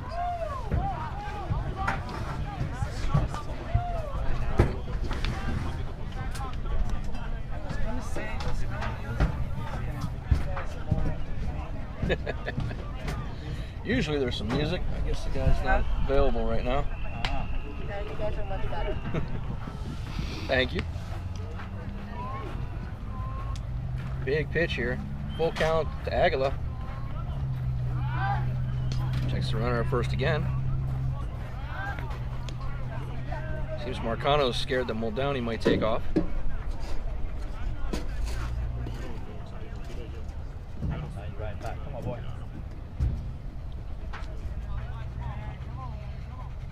Runner goes. Aguila chops that one. Wow. At the Sharks bench.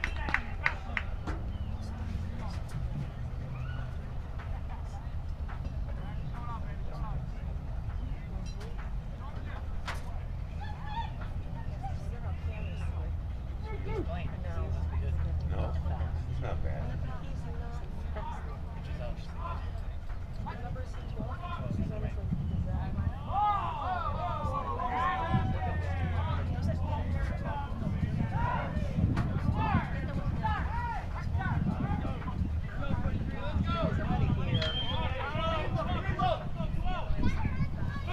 Runner goes again. That's chopped. Will be played by the pitcher. Let's go! And that will end the threat. You gotta do it now! But nonetheless, the Pioneers get one across, tying this game up at 3 as we head to the bottom of the 5th inning.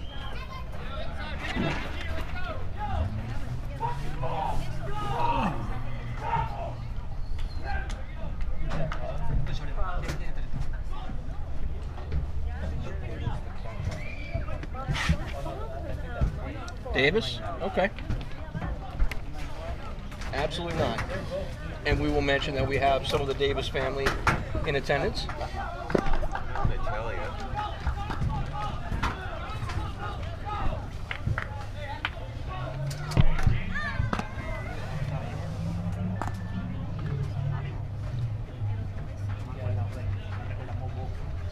Top of the order.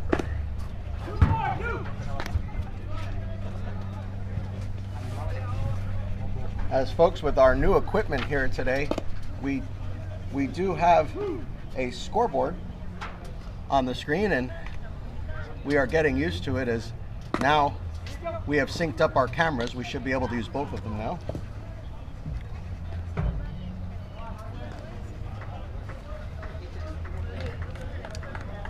So Javi Rivera coming out for his 5th inning of work. And the Sharks are back to the top of the order with David Crawford leading off.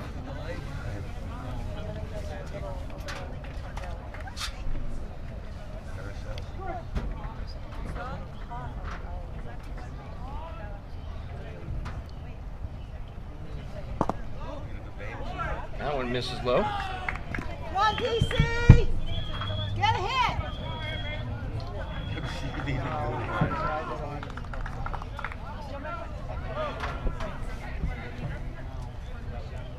Hit hard, but right at the second baseman, up and over to first. He got him. Crawford down 4-3. That'll bring up Jose Bach.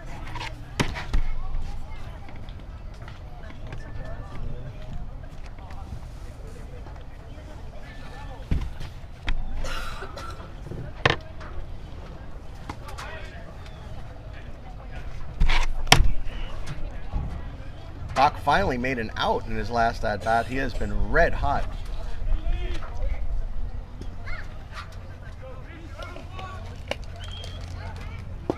Inside and low. You know, guys, with this, let's call expanded strike zone today, the hitters must be very careful getting into those 0-2 and 1-2 counts today. That one in for a strike. Swinging at the first pitch may be recommended today. Yeah, don't get behind.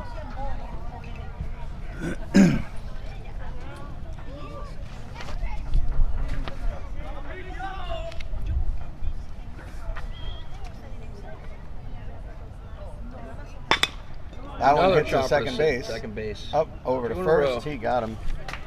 4-3, 4-3. First 2 outs. 3 and out.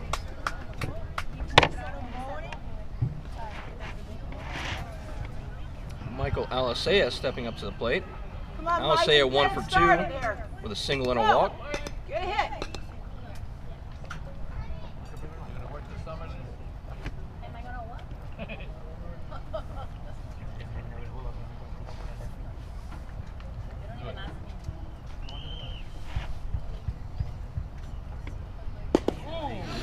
Break The him out. outside with that one.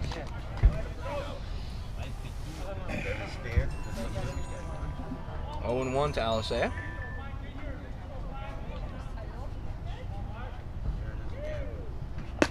Just missed on the outside.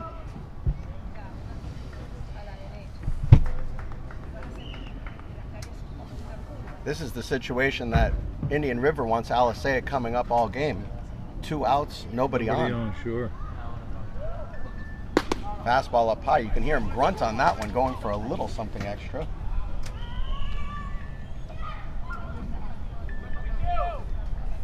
Two and 1 to Alisea.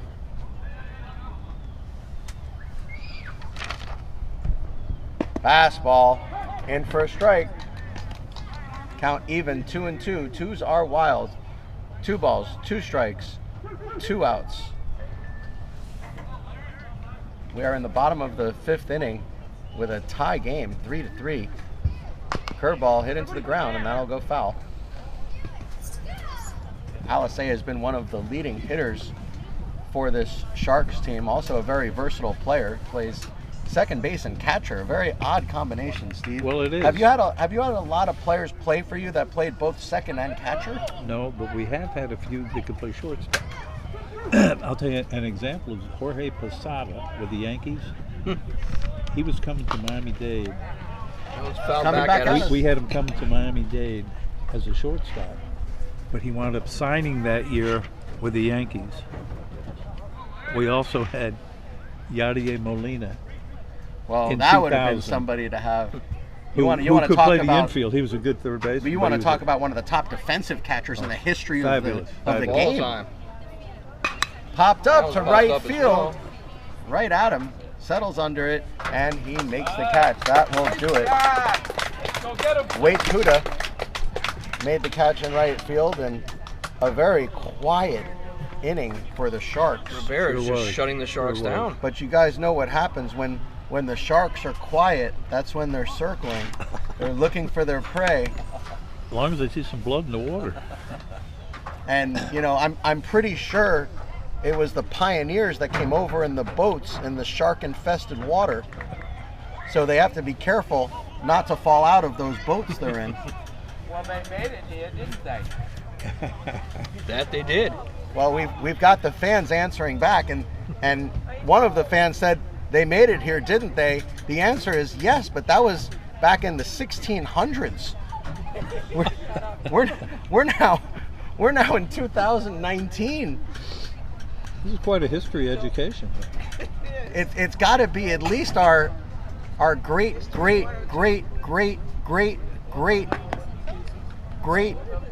grandparents that would have come over in the 1600s and settled Jamestown.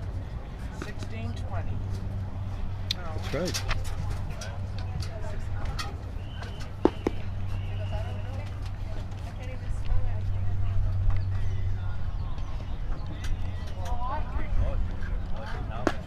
But I guarantee you those early pioneers were scared of the sharks, as well these pioneers should be. Yep, they're not. They came a long way to defeat these sharks. They did come a long way for the second time this week.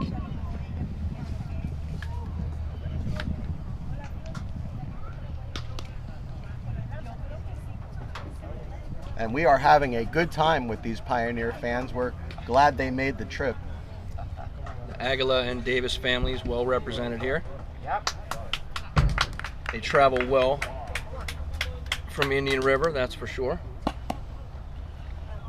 So it's going to be Juan Marcano's second inning of work.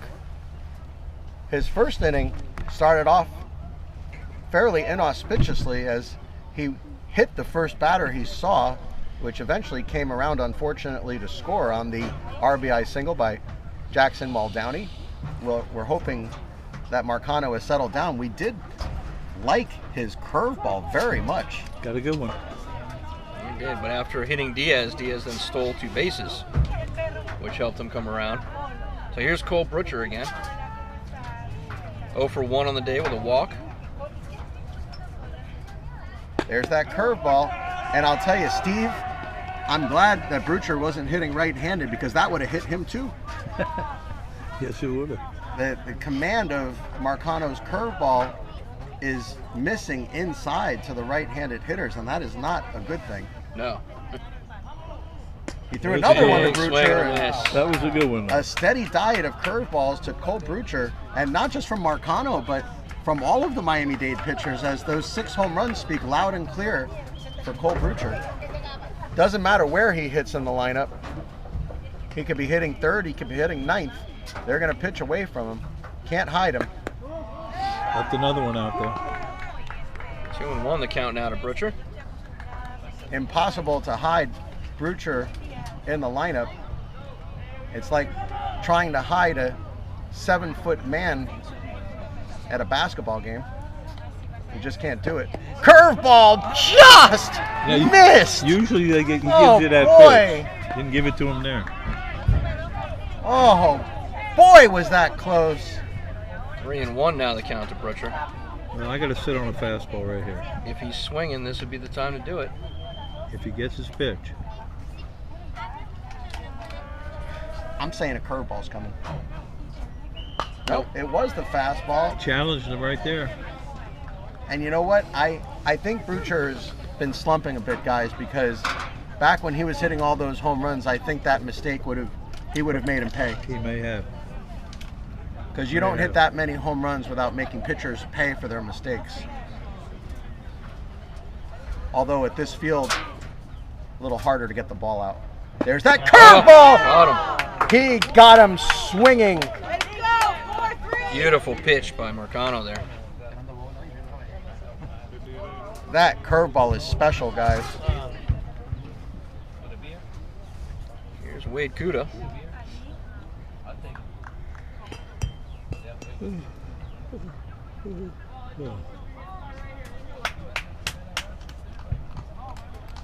concern here is that he may get hit.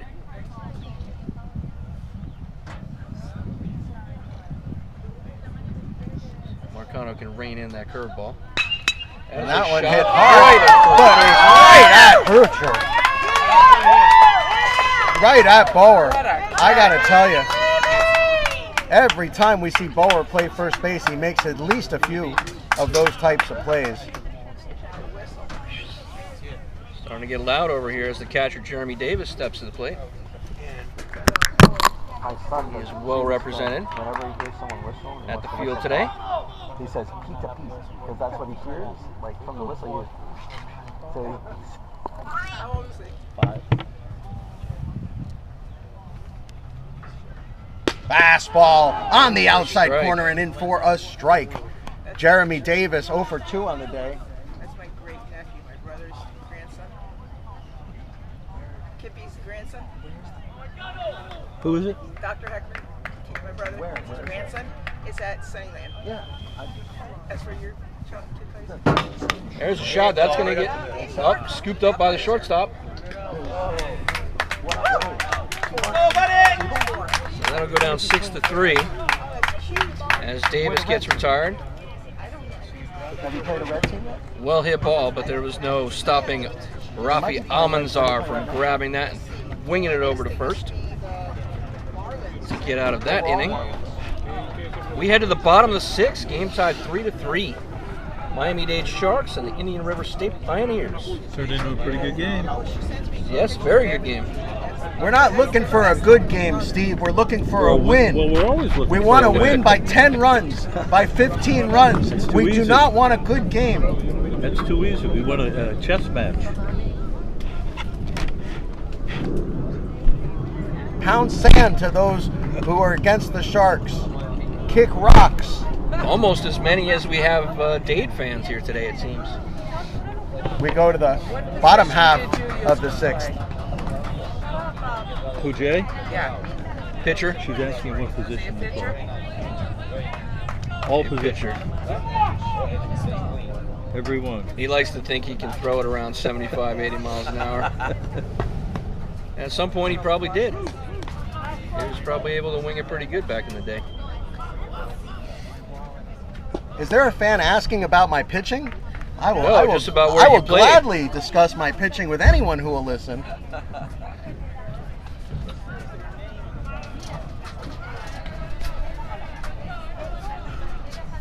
Of course, folks, don't forget AUBL Miami Semi-Pro Baseball. Big action tomorrow as the Dade Diamondbacks will be taking on the Miami Storm. I will not be pitching in that game unless everything goes terribly wrong. Where's that game being played, Jay? That one would be at Tamiami Park Field 3, which is in great condition right now. The entire league schedule, and that one hit him! Suhel Arias gets plunked. The entire schedule can be found, folks, on www.aubl.com. There will be 9 games in action tomorrow in AUBL Miami, and all the playoff races heating up as we get into the final 3 weeks of the season. And here comes the Are there man. sponsors for each team? There are several teams that are sponsored, yes. The South Dade Toyota Braves would be a good example of a sponsor. I'm happy to plug South Dade Toyota here on our Miami-Dade broadcast. Well, here is the man for the Sharks, Jay. Nico Martinez. 1 on, no one out You do for a home run. in a here. tie game. Curveball in for a strike. That's a pretty curveball, guys. Not as pretty as Marcano's, but a pretty curveball nonetheless. And effective. Big situation here, guys, and the right man up as Nico Martinez has hit a home run in every game we've broadcasted. Did he go? Yes, he did. There's a changeup. And guys, with no And a good wind one. today, Martinez may have more than half a chance to hit it between the 2 signs in the left field corner that we always talk about. I'll be Count. surprised if he sees a good fastball to hit. Count now 0-2. The Pinecrest Therapy white and green sign and the Cali Architects black and orange sign in the left field corner is the one that we're discussing.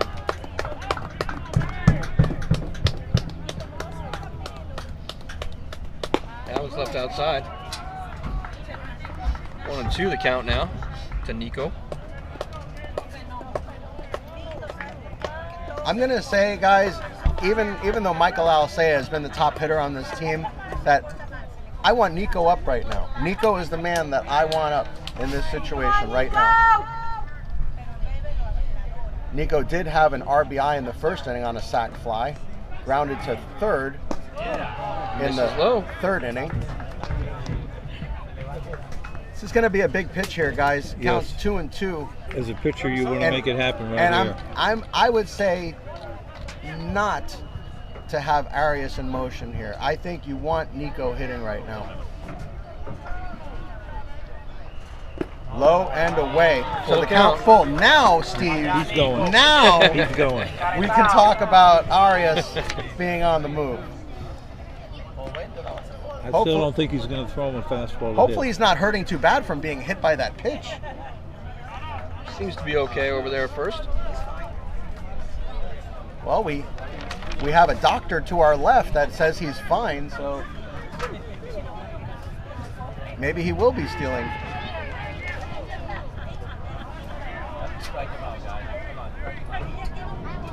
Go, go! Snap throw to first base, back in time. I told Indian you River. he was going. Tells you he was going. Indian River has the same idea, Steve.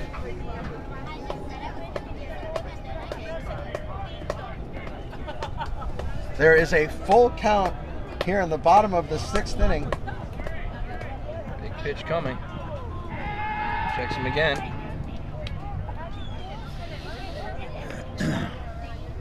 We apologize as we had the score incorrectly. It is 3-3, and we have now changed it. The score is 3-3. Runner goes. Big swing and a miss. He struck him out. There'll be no throw him out, though. So they get the runner over to second. So a fairly productive strikeout, if there is such a thing. And I'm making it up now that it is. Surprised he struck him out on a fastball. It's an excellent strikeout. Here's Chris Borer with that excellent stab over there at first in the beginning of this inning. Borer also had a hit in the first inning. He's 1 for 2 on the day. And Coach Price going through a series of signs or possibly some dance moves over there as we had a couple of shimmies at third base. Already movement in the bullpen, Jay. Big curveball way up high. If you're wondering, with first base being open, who's on deck, it is Cam Wells. Go 2-5!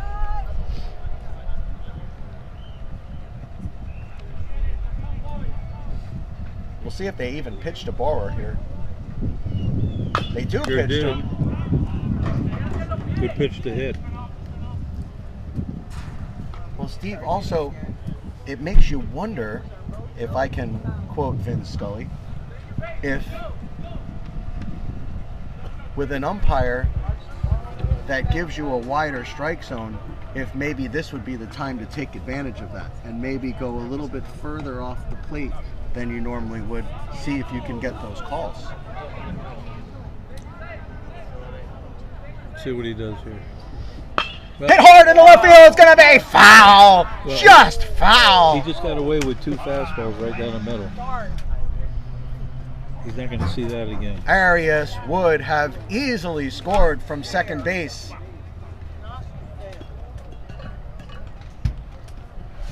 Come on, 2-5! You got a change-up curveball coming right here.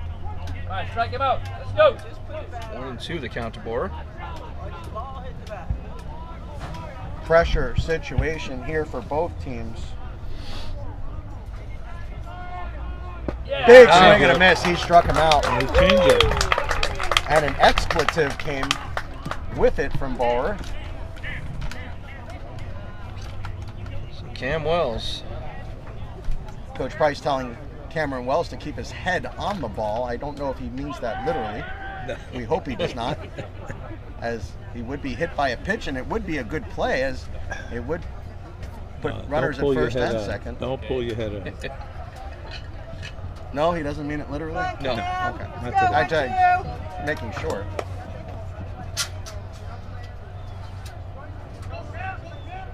Curveball outside. Arias getting a good jump at second base, guys. I'm wondering if he might be getting ideas.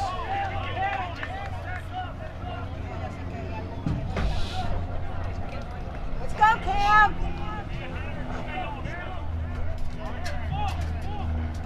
Coach Price imploring Cam to stay on this pitch. Trying to keep Cam focused here.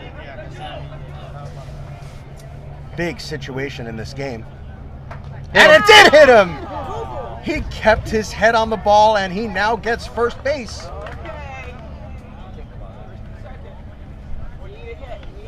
If we hear Coach Price say, way to go, way to keep your head on the ball, then we know he meant it literally, as it was about a foot away from his head. Going to be a meeting on the mound after second hit batsman of the inning. You don't think it was the old Engelbert lean in on it? I don't think so. No. I think Rivera's starting to get a little wild here, as he's been in the entire game so far. Supposedly he was hurt last night. That's what Dad said.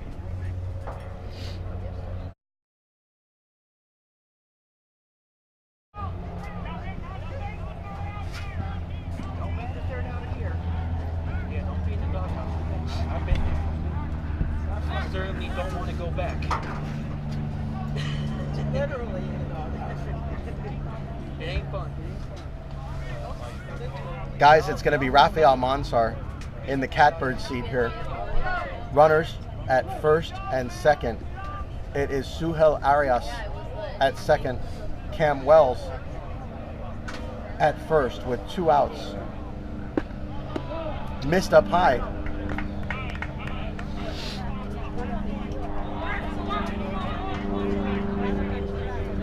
Almanzar looking to hit the ball on the ground here, guys. Come on, Ford.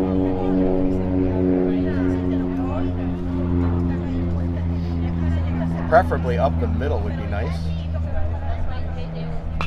Popped up, out of play. You can feel the tension. You can see it in both dugouts.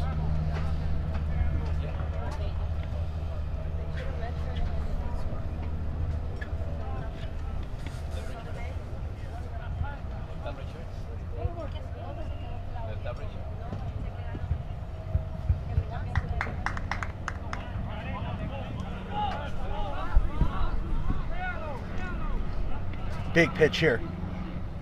Missed outside. So now, with a hitter's count, we'll see if Almanzar can get a good swing on this one. A very scrappy hitter is Rafael Almanzar. And he does hit it well. Going back. It's all the way to the line. It is gone. It is gone. Rafael Almanzar has taken it all the way over the wall in left field. He went to Nico Martinez land into the left field corner. Huge shot. That ball landed on top of the other 2 balls that Nico Martinez has hit in the last 2 weeks. And Rafael Almanzar has hit a 3-run bomb here in the 6th. Unbelievable. And as the volume here jumps up, the fans to the right of us, I don't hear much anymore. Did I say on the ground? Did I say on the ground? Someone's got to tackle me. That was a massive shot. That was the opposite of on the ground. That one's popped up. And just like that, Miami-Dade goes back up by 3 runs. Huge hit for Almanzar. Rivera would like to have that pitch back. Oh, of course. Fastball right in the wheelhouse. Little did he know who he was throwing it to. And Almanzar made him pay. Sure did. Really the only mistake made today since the first inning. Well, Yocasta Santos says, my baby Rafael Almanzar, we know she's dancing right now. And it might be a jig for St. Patrick's Day.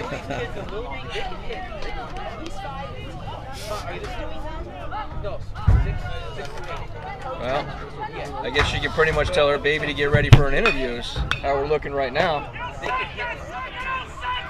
That one's going to be played way up in the air. By a shortstop. And it'll be caught. But and the that damage won't do was it. done. Damage was done with one swing.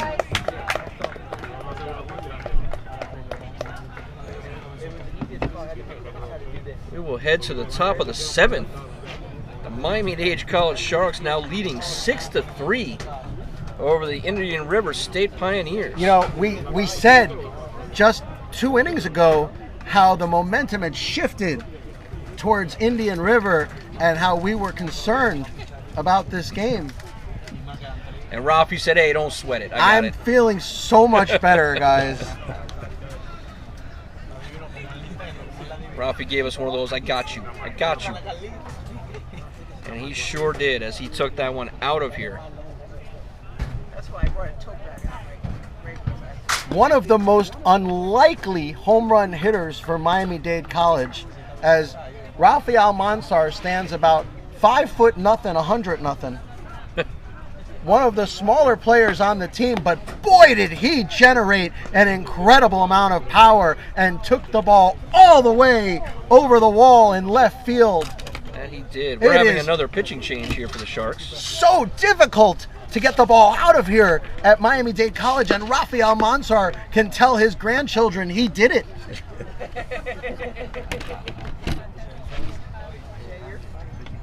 So Orlando Ribalta's coming in. Yeah, Justin, the big right-hander. We've seen him in just about every game we've done as well out of Miami Christian. Also hitting about 92 on the gun as well. But again, we're not going to even believe for a second he may be a 3-inning closer, though, correct, Jay? I believe he'll be a 1-inning at this point. Ribalta typically pitches 1 or 2 at a time. I don't know that Ribalta has pitched more than that. We'll give you Ribalta's stats. And as with that, I don't know if you saw the news, Steve, but they say starting next season in the majors, a pitcher will now have to face 3 batters at a minimum before they can be removed from the game. I heard that too. What do you think about that rule change? That's Major League? Yes, next Major year. League Baseball. Yep, next year, folks. Interesting. They're always coming up with something different. And as we said in our broadcast yesterday, Justin, there's going to have to be a lot of injuries faked because that's the only way you're getting off the mound. There goes that one batter. Get one guy out. Lefty, righty. Yeah. No more. They're changing that strategy. The stats on Ribalta. That'll speed the game up, though. That's we what they're go hoping. to the top of the 7th inning. The stats on Ribalta, guys, is 12 appearances, 15 innings pitched. So I think that's our answer. Yes, it is. So it's Diego Arroyo, his 4th at bat for the Pioneers. 0 for 3 so far today.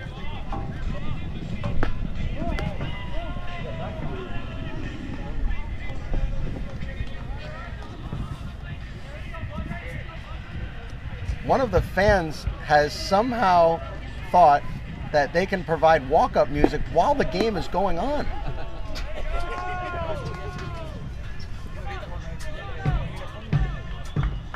It is possible if that music gets any louder, the umpire will ask them to turn it off, as you are not permitted to have music during gameplay. Maybe it's a capoeira situation, Jay. Hit hard, but right at third base. Arias up and over to first. He got him.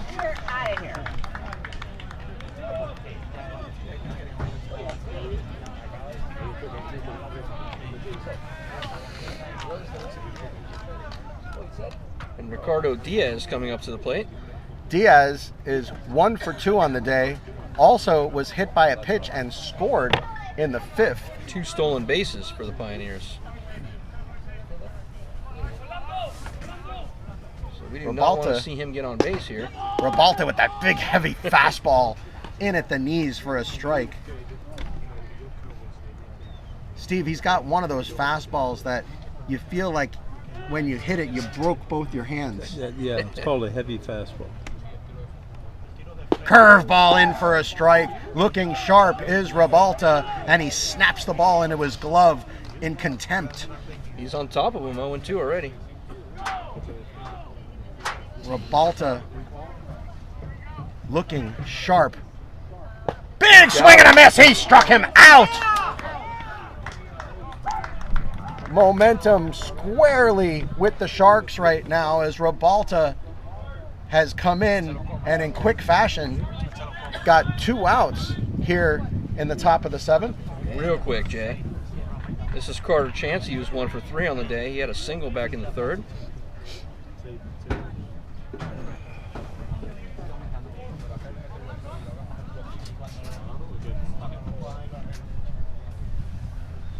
Another nice pitch, and that one in for a strike. Unhittable pitch there, Steve. Coming right at him. The movement away from the left-hander makes it run on it, impossible. yep. If A he little tries run. to pull that ball, it's going 7 feet, maybe 8. I don't even think it makes it to the pitcher. Misses low with that one. 1-1 the count at Chansey.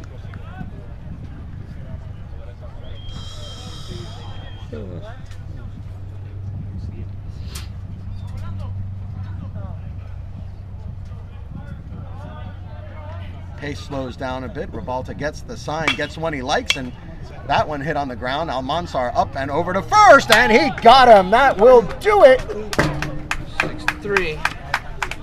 The Pioneers go down in order. Nice quick inning. Quick inning. We go to the bottom of the 7th inning. Sharks leading 6-3. It is a Shark attack here at Miami-Dade College.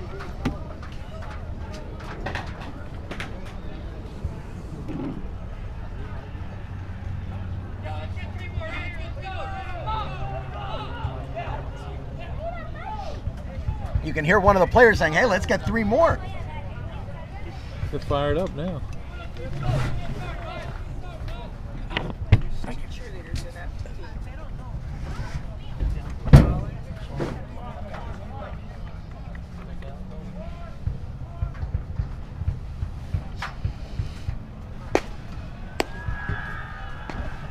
All right, Jay, so here's our pitching change now for the Pioneers.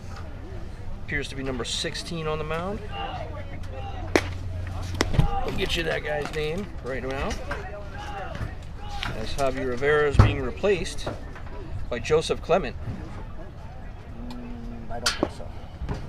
No? No, I'm talking to... Oh, okay. So Joseph Clement, 1-1 on the season. 14.2 innings pitched. About equal on the strikes and walks.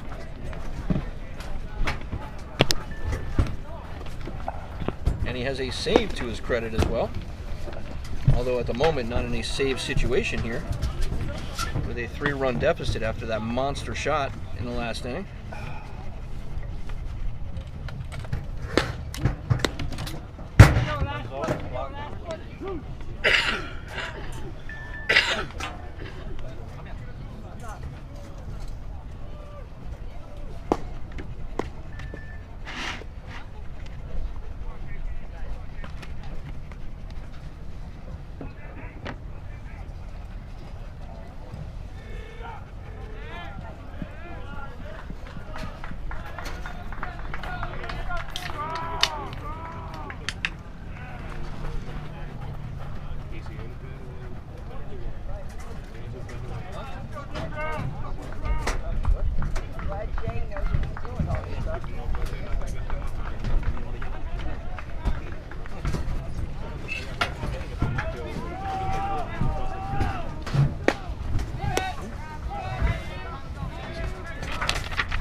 Back to the top of the order for the Sharks, David Crawford.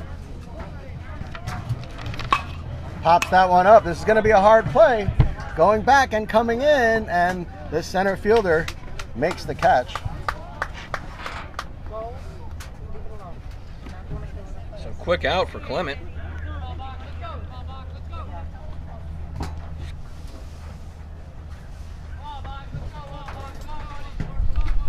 Jose Bach now at the plate.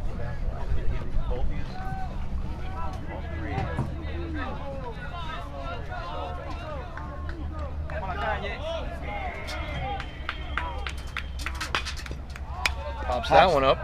That's going to go foul. Behind the Sharks bench.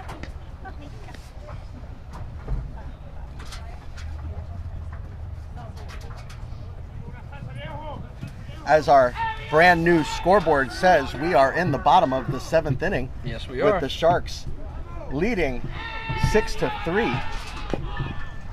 But you already knew that, folks, because we have a new scoreboard. And it is right on your screen in the upper right position, prominently posted.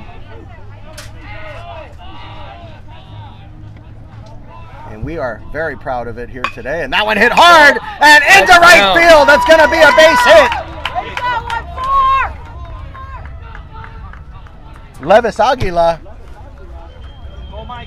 had a chance at that one, but it got 2 through. for 4 on the day. With that shit.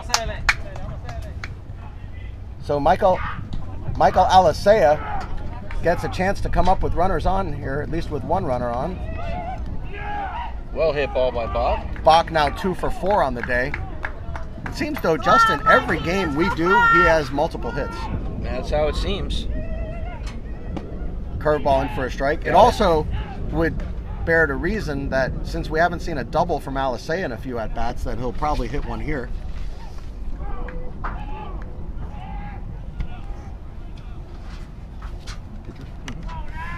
Joseph Clement, the new pitcher. Snap throw to first. Back in time is Bach. Bach with good legs over there. May see a hit and run with the type of bat control that Alicea has. He'll put it right in that little gap between first and second.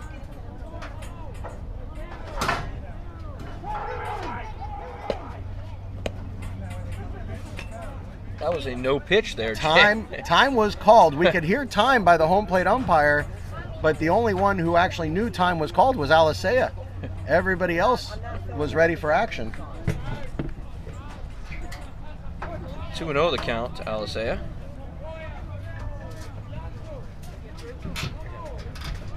Big swing and a miss. Snap throw to first base. He's going to be safe at first. Just barely safe at first.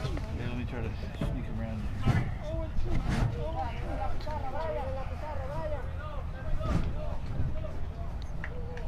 You gotta go way in, Jay. There you go. Come on, Mikey. Okay. Another throw to first. Back in time.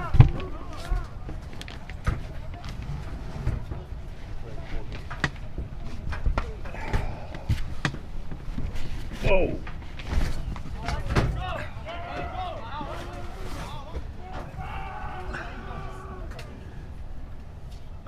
Another check at first. Don't touch it. They are scared of Bach taking off. So 1 on, 1 out. Another tense situation here. Miami-Dade already up 3 runs. Looking for more, and that one hit him. Take your base. And he hit him with what looked to be about a 60-mile-an-hour curveball there. So if you're going to get hit by a pitch, get hit in the fanny with a 60-mile-an-hour curveball. Let's go, Duke! That's how you get hit by a pitch. Suhel Arias stepping up to the plate now. And he was hit by a pitch in the last inning. Alicea now, in his 4 at-bats, is 1 for 2 with a walk and a hit batter.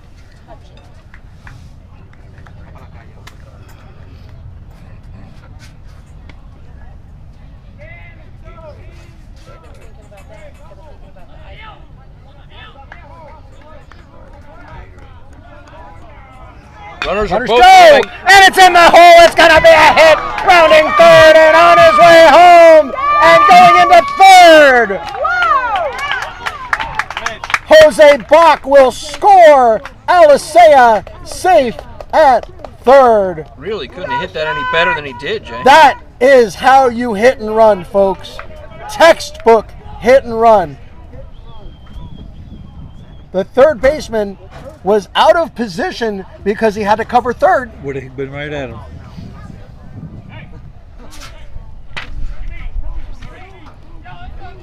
So now men on the corners, 1 out for Nico Martinez. And we are not done here, guys, because Martinez, obviously one of the more feared hitters, now with Suhel Arias at first base, we may see a steal here. Big swing from Nico. Nico, watching Rafi go yard, I'm sure is saying to himself, hey, what about me? Yeah, that's my spot. How dare you hit balls on top of my balls in the left field corner? I didn't say you could use my landing pad back there.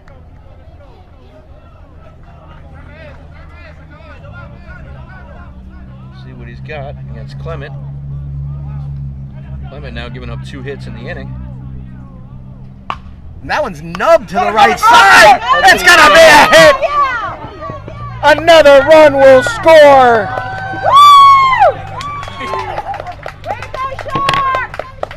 It'll look like a screamer in the book, Steve. It sure will. They all do.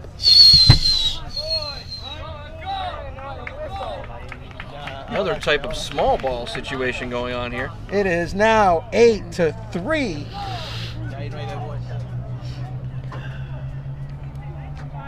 And still 2 on for the Sharks, 1 out. Keep it going, guys.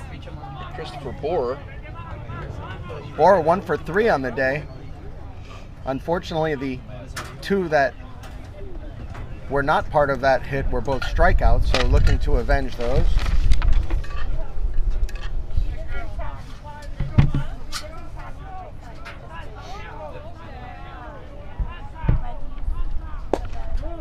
Low and away.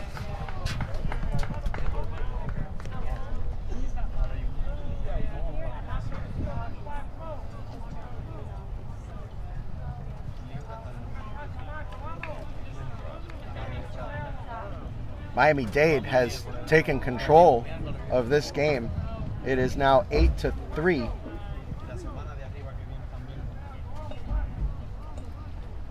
And that one hit hard in the hole. Again, another base hit. Rounding third on his way home. Here's the play at the plate. There will be no play. There will be no play. He's caught it between second and third, though.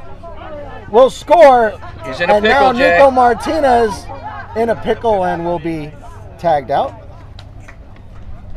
Yes, but Borer will make his way to second. That is a heads-up play by Borer right there.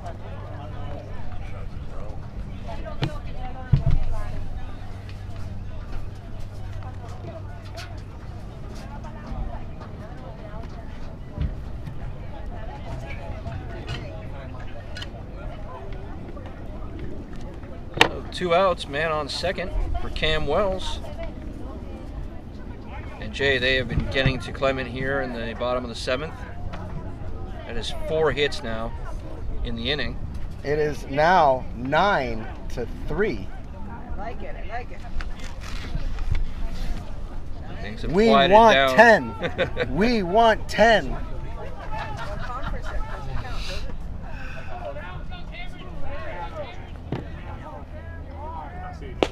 Outside. 2 outs now in the inning. Borer at second base, and Cam Wells was hit by a pitch also in his last at-bat. A lot of bruises will be mended after this game. A lot of hit batters. Let's go, Cam. But like at our game yesterday, the chant from the crowd was, "We got ice." We got ice. And then they corrected themselves and said they got ice. Right, they got because ice. They were Because they were they were visiting. the visitors. They had no ice. But they sure had some bats yesterday. As Oh, Ferguson boy. took down Yeah, Hialeah Gardens. Ferguson was very, very impressive yesterday on HSBN Live, our Channel 1. It was quite a game for Ferguson.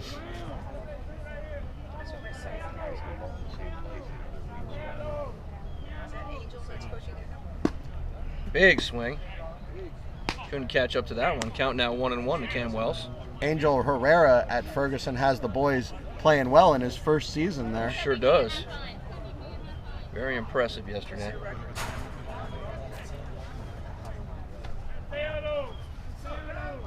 Not impressive with the bus schedule. As they were late, the game did start late. But equally as impressive. Oh, look at that stop That almost behind got home away. plate. That was quite a pick. Jeremy Davis What a grab from acrobatically went out to get that one, and we can appreciate that, especially with a 6-run lead. Yes. That was well played behind the plate. His mother and his grandmother sitting right in front of you. And equally impressive yesterday was that new scoreboard they have at Hialeah Gardens. And what Jay. a scoreboard that was, and what a presentation they made for the scoreboard, as well swings through that one. I don't know that I've ever seen such a scoreboard dedication ceremony as we saw. I don't think we have. I think that was a first. As I talked to Athletic Director Ochoa, And he said it took him 6 years to get that scoreboard up. So I don't know. I mean, you can go through 3 coaches in that time. Oh yeah, it was an impressive scoreboard they put up there. That one's fouled back. Well, interestingly enough, when they had gotten the money for that scoreboard, the current coach Carlos Garcia was an assistant there. It was Tino Burgos that was the head man at Hialeah Gardens at that time. Of course, Burgos has moved on now to Florida Memorial University. Tino played for me in 1999. You know, why am I not surprised? I'm sure I could bring up 10 guys and 5 of them somehow have crossed your path. Right. Maybe. Steve Hertz. Maybe. Tino was quite a player. Good second baseman. Did Tino go to FIU after you? Yes. Because I remember him. Yes. Good hitter.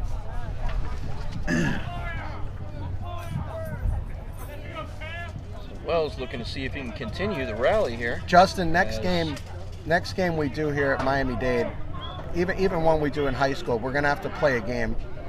Did he go? It's in the dirt. Runner Yes, will he did. advance to third. And he's out at first. That'll do it. And we'll come back to that conversation in a moment. That is the third out of the inning. But the damage is already done, Jay. And there was some hellacious damage in that inning. Another 3 spot, as one of the players at the bench said, let's go get 3 more. And they got 3 more. He called it. Well, if they get 4 more next inning, the game will be over. So it is 9-3, folks. We go to the top half of the 8th inning now.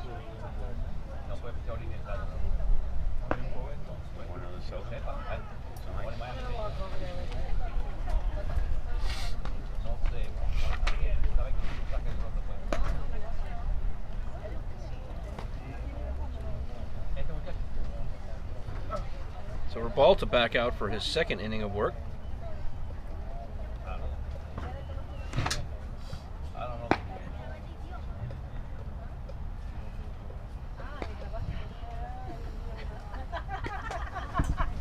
So Justin, we're gonna have to play a game with Steve Hertz. It won't be today, so we'll try to tease it so our fans will come join us for the next games. We're gonna play a game with Steve.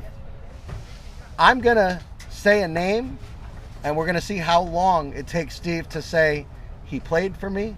I know him well. That's somebody that I played against. That's someone that knows my family. We're gonna have to check the 6 degrees of separation every time I say a name. The next game that we have. Might be easier to try to come up with a few players he doesn't know. Well, I don't know that that's possible.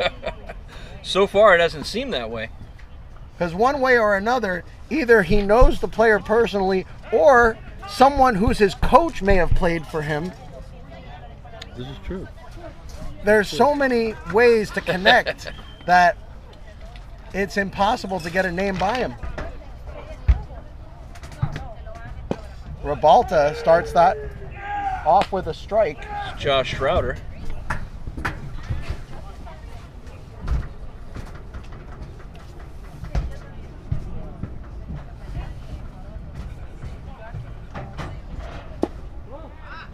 Just low with that one.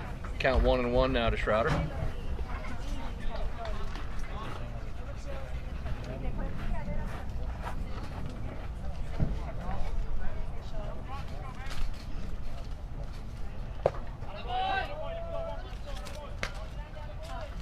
That one's in for a strike. 1-2 the count now. And the Pioneers down to their last 6 outs.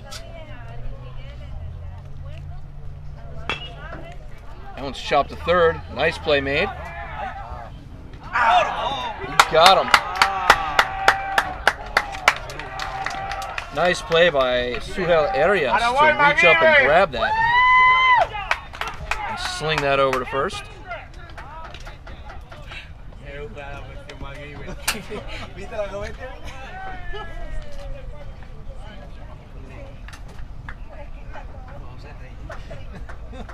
And now we are in the famous situation where the Pioneers need more runs than they have outs left in order to tie this one up. It's going to be a toughie. Jackson Muldowney now. He is 1 for 2 on the day, and he was also hit by a pitch. Part of the Blues Brigade.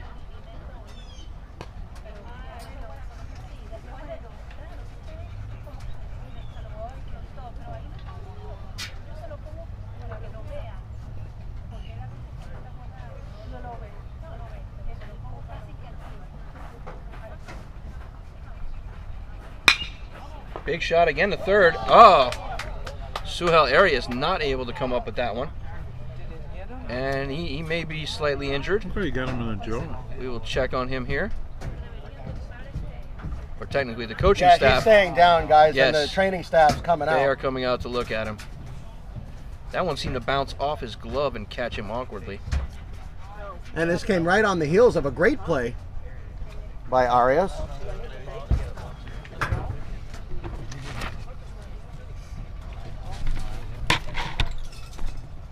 Hopefully Suhel is okay.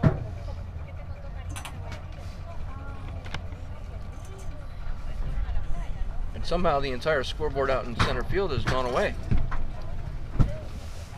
But that's okay, because we have our own now, so we will keep you updated. Oh, it's back. It's back. There we go.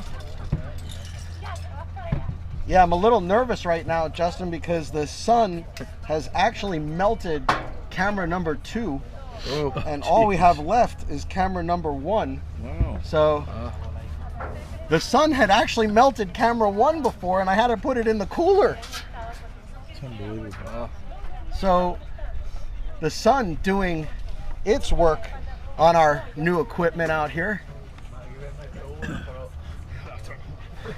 As I will fix camera number 1.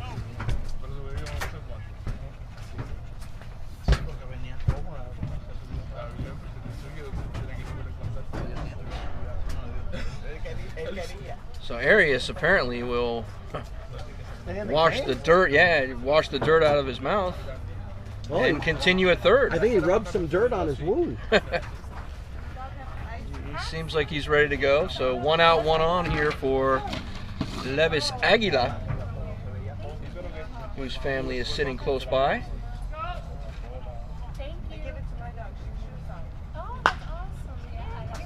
Fouls that one off towards third base, or the third base coach, technically.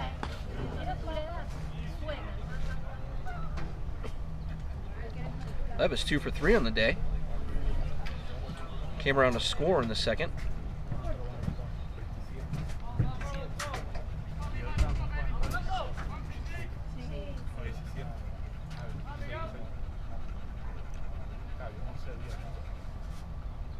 Oh, nice pitch. Got him all hand-tied there. About 10 inches inside. So Ribalta on top of the batter here, 0-2. 1 out, 1 on. Here in the top of the 8th inning.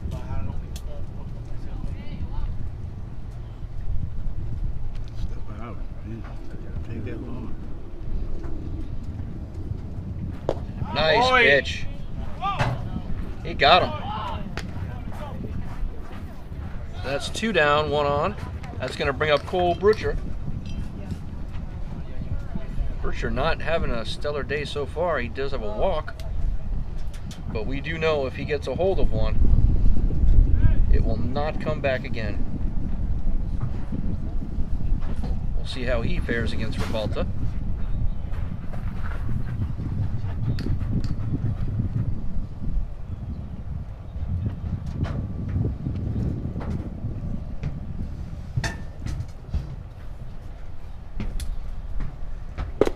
Big swing, he got him.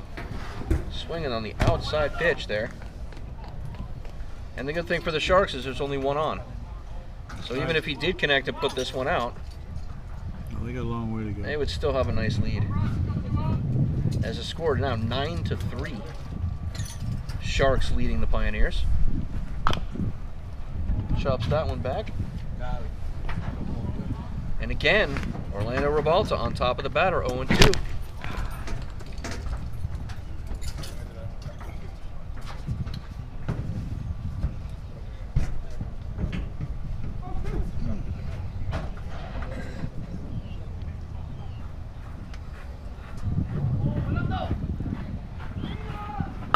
That one's popped up. That will land behind us.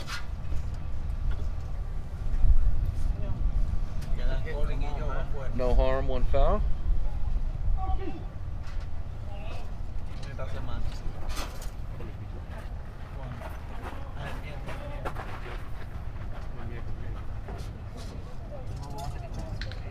Volta's still on top. Pop that one up. That one may be playable. No, it will not. End up in the bullpen. I want to thank Brucher for cooperating with me in this at-bat, fouling a number of pitches off while I get our cameras back in order. You haven't missed anything. So there's camera 2 back. Not easy. I'm out of breath, guys. I was going to say, a lot of running around there. Outside. Did not bite on that one.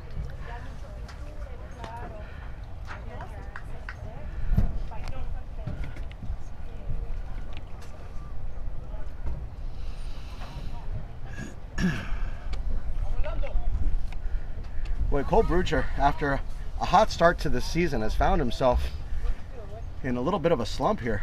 That one way outside. Count now even at 2-2.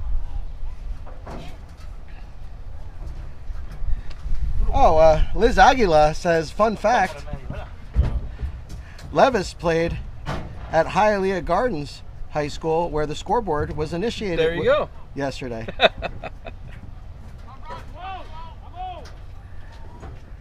Low. That is a fun fact, and it connects our 2 games from yesterday and today together. Candy Long says Steve is a wealth of knowledge. Thanks for stating the obvious, Candy. We love Candy. Candy is our absolute favorite contributor on this show. Pitch coming. Hit Well, hard, goes. and that'll go into right field for a base hit. Richard finally That's his first hit, isn't it? gets off the snide. It is his first Mal hit of the Downey day. will get to third. And that is his first hit. He's now 1 for 3. He's struck out twice, singled, and he walked in the 4th. But Justin, as you very eloquently stated, Indian River only with 4 outs remaining needs 6 runs. 6 runs. And any time you are in a position where you need more runs than you have outs left, you are in a terrible, terrible position. And although there are 2 on, there are also 2 out in the inning. And here's Wade Kuda. Still no at the runs plate. across. And this one hit right at the center fielder, and he makes the That'll catch. do it. So David Crawford has been everywhere. Pioneers down to their final 3 outs. We go to the bottom of the 8th inning. Your hometown Sharks leading 9-3. And we apologize for camera number 2 going down again. The sun has absolutely destroyed our cameras today. We will stay with camera 1 for the remainder of this game. Seems to be okay.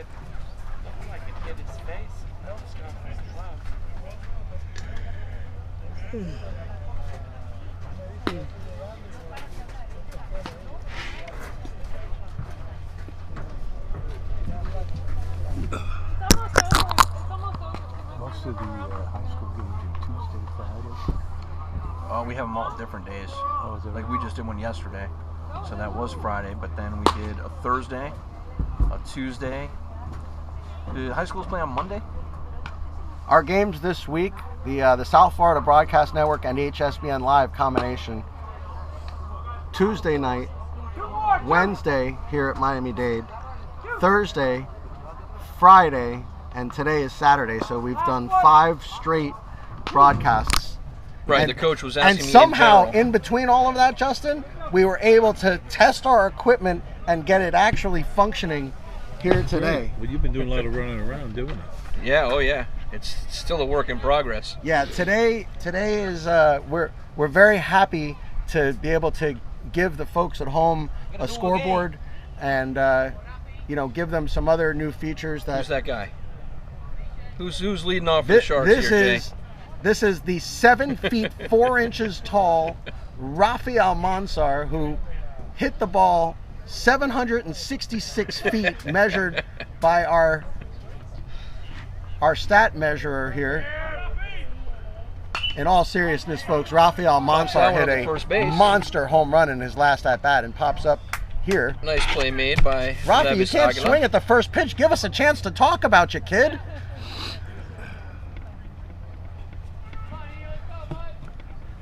We're trying to say something good about you over here.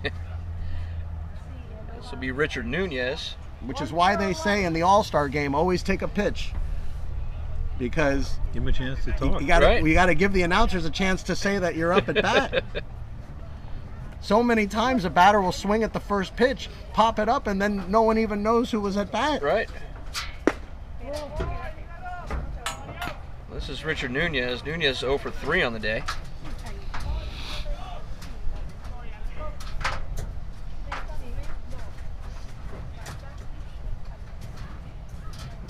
Big swing and a miss.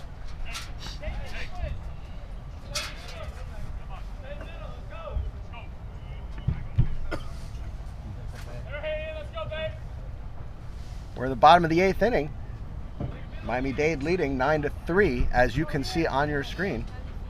And that one a rope to right field, going back, and he makes the catch. That's nice about as far as you can hit it to right field here. Nice catch by Wade Kuda out there. 2 outs in the inning for Miami-Dade. Nunez got a hold of that one. He squared that one up, Steve. That's about as far as he can hit it, I think. Back to the leadoff. Unless he gets a little backspin on it. Well, he's not a big kid, and it seemed like he got it right on the nose. Crawford 0 for 4 on the day, his 5th at bat now. Low ball 1. Yeah, Justin, anytime you can get a 5th at bat in a game, you know your offense has done its job. That's right. We could have many of the Sharks with 5 at bats today. So let's have a little round table here. Player of the game. Rafi. Gotta be. That home run. Gotta be. That's it. Was something. No doubt. I mean, Baker was good, but he didn't stay in that long. Rabalta, however, has been quite good.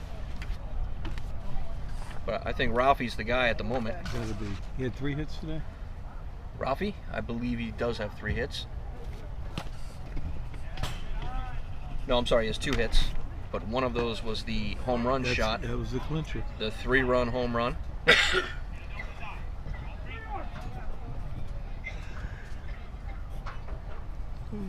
Suhel, even though he took a ball to the face off his glove, he has 2 hits on the day. Yeah, but he's been pretty good at the plate. We don't want to make poor Suhel, get on camera with his face all blown up. Go 14. Looking like he's allergic to shellfish or something. Jose Bach also with 2 hits on the day. And if Crawford manages to make it to base, we will see Bach again. And you were saying, Justin? I was saying there's several Sharks with multiple hits, but I believe it's Almanzar. You were saying, Justin?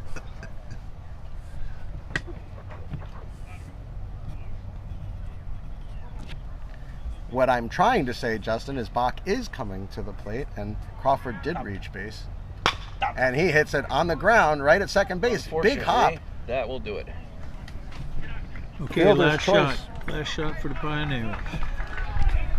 Last 3 outs. You can hear Coach Price imploring his players to finish it. Finish it.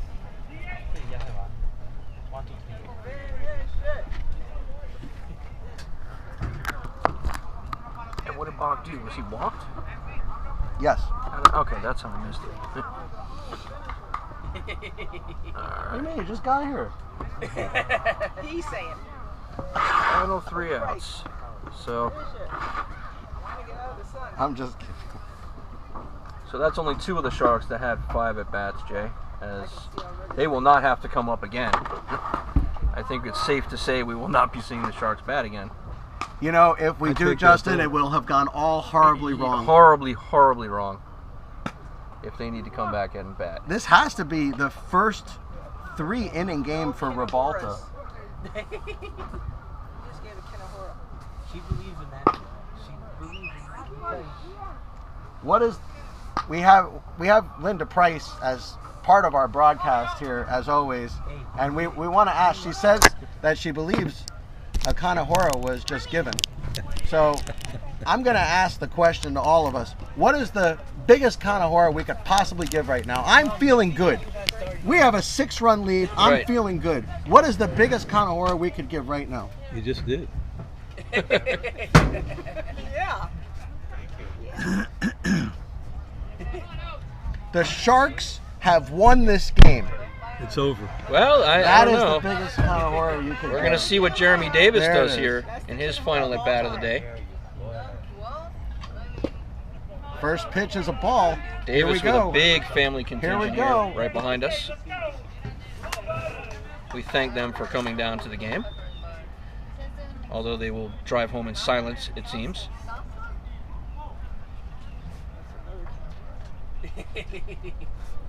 That one hit up the middle. Ribalta stabs the first one. 2 outs.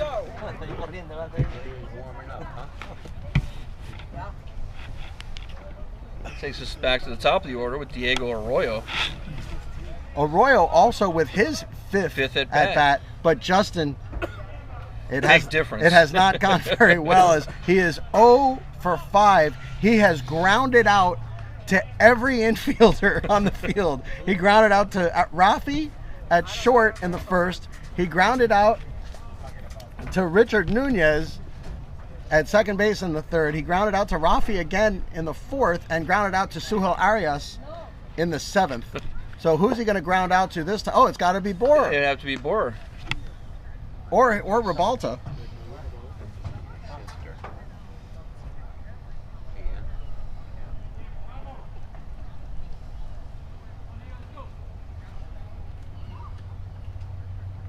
He has grounded it up the middle, and this one will be a hit. Will be a hit. So Arroyo makes his way to You first. hit enough ground balls, Steve. Finally got it through. One of them's going to get through. Finally got it through. So 1 on, 1 out for Ricardo Diaz. Diaz does have a single on the day and was hit by a pitch and stole 2 bases. He also scored one of the 3 runs for Indian River. His 2 stolen bases led directly to that score. Middle of the order coming up now for Indian River. Carter Chansey on deck, and then it'll be Josh Schroeder. Only 2 outs left, though. The name missing out of the middle of the order is Cole Brucher, who was dropped to number 7 in the lineup today. Just got his first hit in the last inning. 1 for 3 with a hit and a walk. Trying to get that home run swing back is Cole Brucher. 6 home runs, and that one gets away.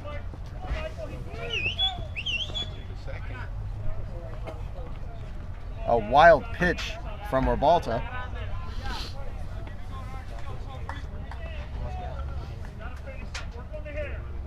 Come on, 3-4. Let's get him out of here.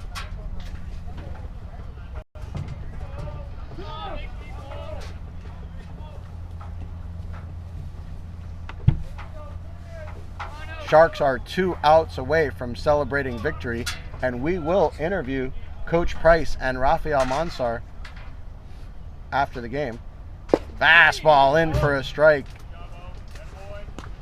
Nice pitch.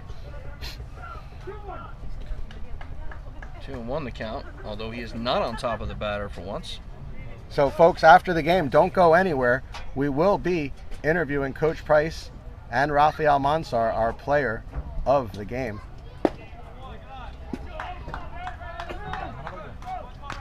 And we know that'll get some views, Justin, because we've had the text stream going pretty strong with Rafi all game, and not just this game, but in all the games we've done, Rafi has had a huge following online with us.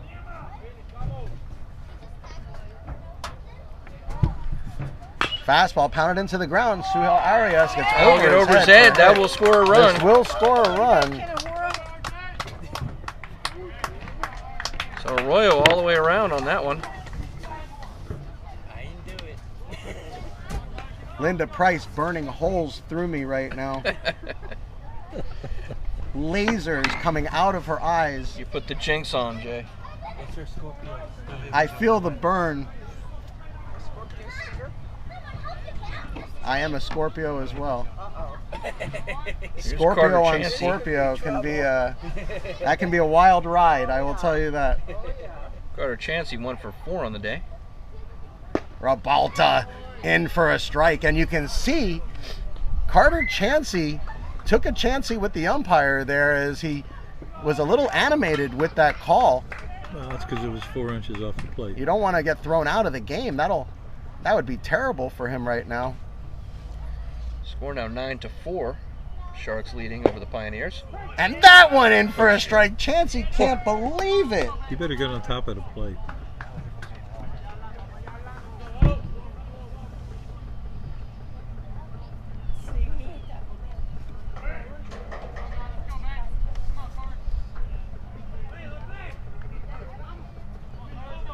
This one's going to be way off the plate. I think you just throw it in the same spot. He did, and he foul tipped and he struck him out. At least that was closer to his strike. Final out, Jay. Josh Schrouder coming to the plate. Way to go, 3-4.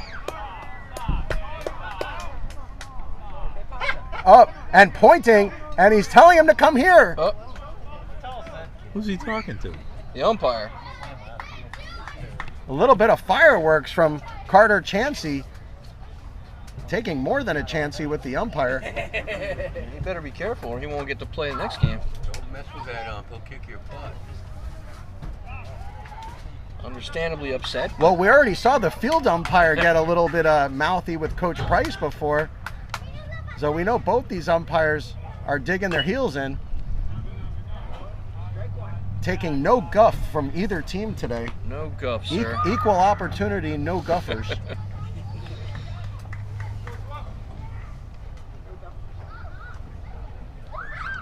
Pioneers have played in 1, but they're down to their final out. Still down by 5 runs.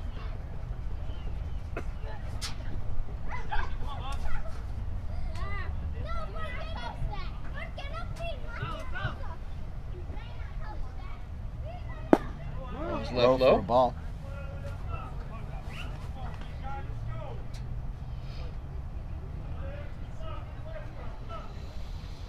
So the same amount of hits registered for both teams today with 9.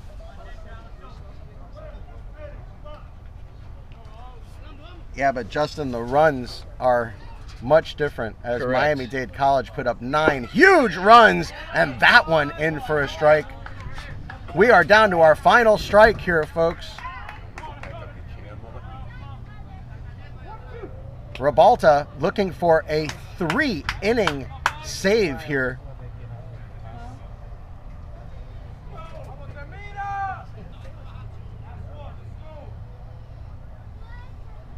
Curveball! He struck him out! That will do it! Good ball The game Sharks defeat the Pioneers 9-4. Wednesday, Palm Beach. Wednesday here. Saturday here. Yeah, Wednesday here versus Palm Beach. Palm Only Beach on our Wednesday. account. We've enjoyed having you here. Wednesday Today. at Thanks Palm for the Beach. entertainment. I Friday enjoyed it. Good. Thank good. you. Have a good trip back. I mixed it up. So Friday is here. Thank you, gentlemen. Thank you. We each conference, like us versus each conference team does a neutral one. These places I don't see Adrian Morales. so we switch to Justin, I'm going to need your help. We will be interviewing Coach Danny Price in just a moment. We're going to let him give his pleasantries to Indian River. And in just a moment, we will have Coach Price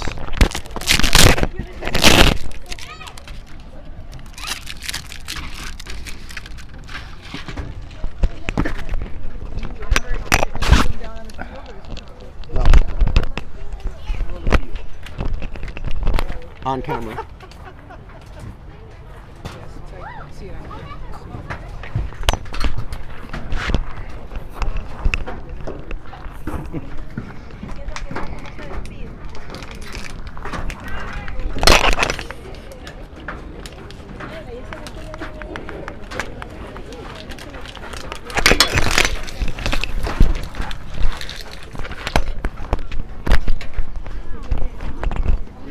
Here, let me get.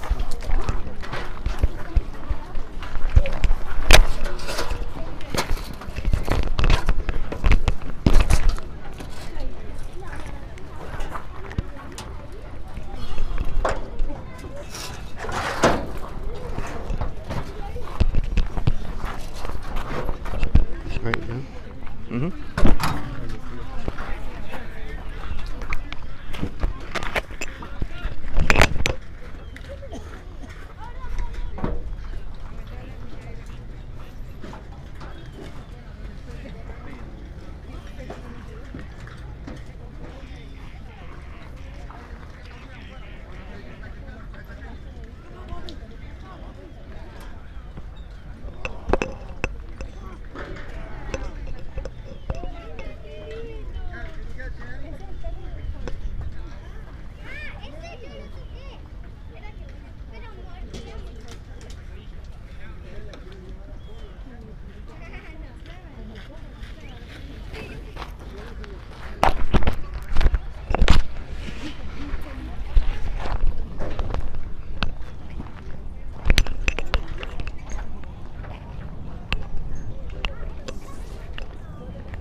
Coach!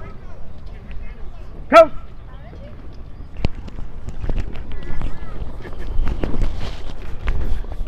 I don't think he was trying to do an interview, but we definitely were.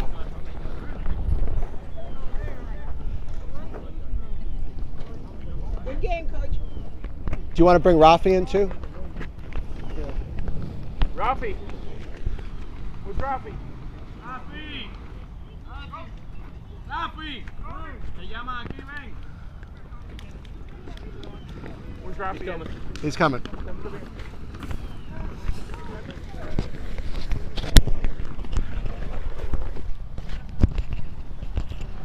This one up on you. You'll speak English now. That's right. No, you won't try. You will speak English. En español también. Está You bien. will speak English. Okay. It's fine. Yes, you Well, will. let's all come here. Okay. This is the South Florida Broadcast Network post-game show. I am here with a victorious Coach Danny Price and Rafael Mansar today, our player of the game, Rafael Mansar. I'll start with you, Coach Price. Tremendous output on offense here today. A lot of motivation, especially coming off of the loss. Give us an idea of what you were expecting out of today's game from your offense. Well, I knew we had to score runs today, and I was disappointed in we didn't get the pitching that I was hoping to get today. I knew we had to hold him down, and Blake wasn't as sharp. Blake Baker wasn't as sharp as I hoped to be, and he didn't get his breaking ball in, so therefore he was down. He was behind in the count, but he'll be better next time out. And but yet McConnell came in and gave us 2 innings. We needed us 2 innings, even though we gave up a run. We needed it became a 3-3 score, but at the same time, if we could get the ball to Orlando, I felt like we could win the ball game. And then we were able to put some big runs on the board with Ralphie's 3-run home run, which was really it gave us some security. It took some pressure off of us, and I think it was some relief out of the guys that we got that 3-run home run. Well, let's talk about the pitching first. Unexpected start. Blake Baker did not perform as you had expected him to. We have grown accustomed here on the South Florida Broadcast Network to him pitching in just about every game we've done. So he's been the workhorse here for the Sharks. Last game he went 7 innings, and also going 7 innings, and he only threw 5 breaking balls in his last game to go 7 innings. And I think he was a little bit frustrated because he didn't throw as many breaking balls, and he depended on his fastball and split. And I think he wanted to throw more breaking balls, and I think he got a little frustrated. And I think I can't think he set the tone in the first inning when maybe him and the players spattered back and forth. And I think karma has a lot to do with those things. And I think he just kind of lost his concentration. And I think that had a lot to do with it, and it played into his pitch count, and the pitch count went up and grabbed him.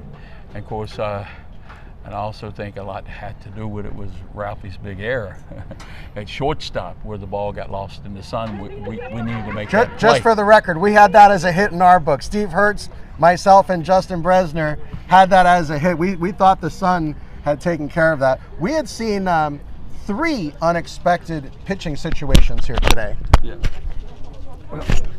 The first, obviously, we mentioned already, Blake Baker not pitching as we expected. The second unexpected was seeing Juan Marcano, who we hadn't seen all season. Well, and he pitched very well after hitting the first batter. Right. He's some curveball on that kid, Coach Price. Well, I think he's the best breaking ball on the team. Might be the best we've seen. I think he's the best breaking ball we got, and I think he's really going to get better as we go, because he's coming off rehab, and then Coach Long's been working really, really hard with him. And he kind of got hurt over the break, and this was he's thrown some bullpens, and he's thrown to some live hitters, and he's really kind of dominated our guys when he's thrown to him. He's done a really good job. So with that being said, you know, I expected him to dominate, so they got a run off of him, but we had a 30-pitch count on him. He threw 24 pitches to the first inning, and then I think if I was to look back, he probably threw about 12. So his pitch count went a little bit more than what we wanted it to be, but we really wanted to hand off the ball to Orlando. If we could be tied, we thought we'd be okay, and we could hopefully score some runs, and I think Ralphie was motivated after he should have made that play. Well, let's talk about the third unexpected pitching situation, which was Ribalta pitching 3 innings today, which we really haven't seen him stretched that far this season. You know, typically 1, maybe 2 innings out of Ribalta today. Right. A big 3-inning relief appearance. Well, he didn't get in Wednesday's game, if I'm correct. Wednesday he did pitch. He did. He pitched 1 inning. Okay, and I told Coach Long in about the 5th, if we can get him to the 7th or the 6th, and we planned that thing. If we can get him to the 7th, it's his. We're going to give it to him. And a tremendous performance by Ribalta, shutting the door on Indian River and not giving them any confidence after the runs were put up. And we will turn our attention to the man of the hour today, Rafi Almanzar. Now, Rafi, typically we're talking about what a scrappy ball player you are. We're talking about stealing bases. We're talking about getting the bat on the ball, doing everything you can to get on base, maybe even bunting. We're talking about your defense. We're talking about everything but home runs. And today we are all here to talk about the massive bomb that you hit to left field. Give me an idea. Did you have any idea that you were going to hit a home run today? Let's be honest. No, I was just looking for a base hit, for RBI, for help my team, and I hit very good. This is fastball, and just I did a good swing. It was a very good swing. Now, were you looking for a fastball? Yeah. Were you zoning a pitch on that? Yeah, I was looking for fastball because I was in the 2 ball and 1 strike, and I was looking for fastball, and I found it. Were you thinking home run when you swung? Because, you know, batters typically are thinking put a good swing on it, maybe, you know, thinking about their mechanics. Were you thinking home run? No. I was. Forget Coach Price is here for a minute. This is just us boys he wasn't talking right now. He was choked up that much. I was looking for line drive, you know, and just that ball go out of it.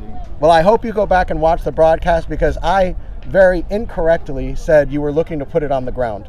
And no sooner did I say that you're looking to put it on the ground, did the ball not only go in the air, but went way over the left field wall, Rafi, and it was a towering home run. Congratulations on a tremendous home run. You are our South Florida Broadcast Network Player of the Game. Thank you very much. Thank you, Rafi Almanzar. And as always, Coach Price, thank you to you as well. Okay. It is our pleasure to bring you Sharks baseball. And we also obviously were saddened by the news Yeah, this I week. wanted to make sure that got out that we flew the flag half-mast today in reference to the Maneri family that started all sports here at Miami-Dade College, and it was the founder of Miami-Dade Sports, and our hearts go out to the family, and he leaves a tremendous thing with Miami-Dade College, and that I knew him personally for a lot of years, and he was a fighter. He was a tremendous fighter, and all his teams, they fought hard and they played hard, and that's something that if you knew Coach Maneri, you knew his players played hard. When we listen to you and Steve Hertz talk about him, we know how important he was. Yes, absolutely. To this program, and his stamp will always be here. You absolutely. know, no matter what, even though he's passed now, his legacy is going to live on here forever. His name will, and we will make sure of that. Thank you. So we want to thank you again. A victorious Coach Price and the Miami-Dade Sharks. The final score, 9-4. Thank you. Sharks over Indian River Pioneers. Thanks for joining us today, folks. Our post-game show has been brought to you by Pizza Hut. Please go visit your local Pizza Hut today for the $5 special. Thanks again, Coach Price. Thank you. See you down. Is that right?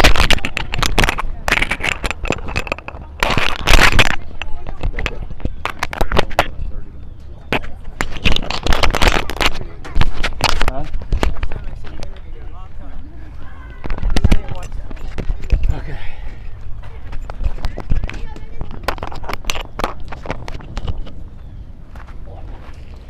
I'll see you later, Jake.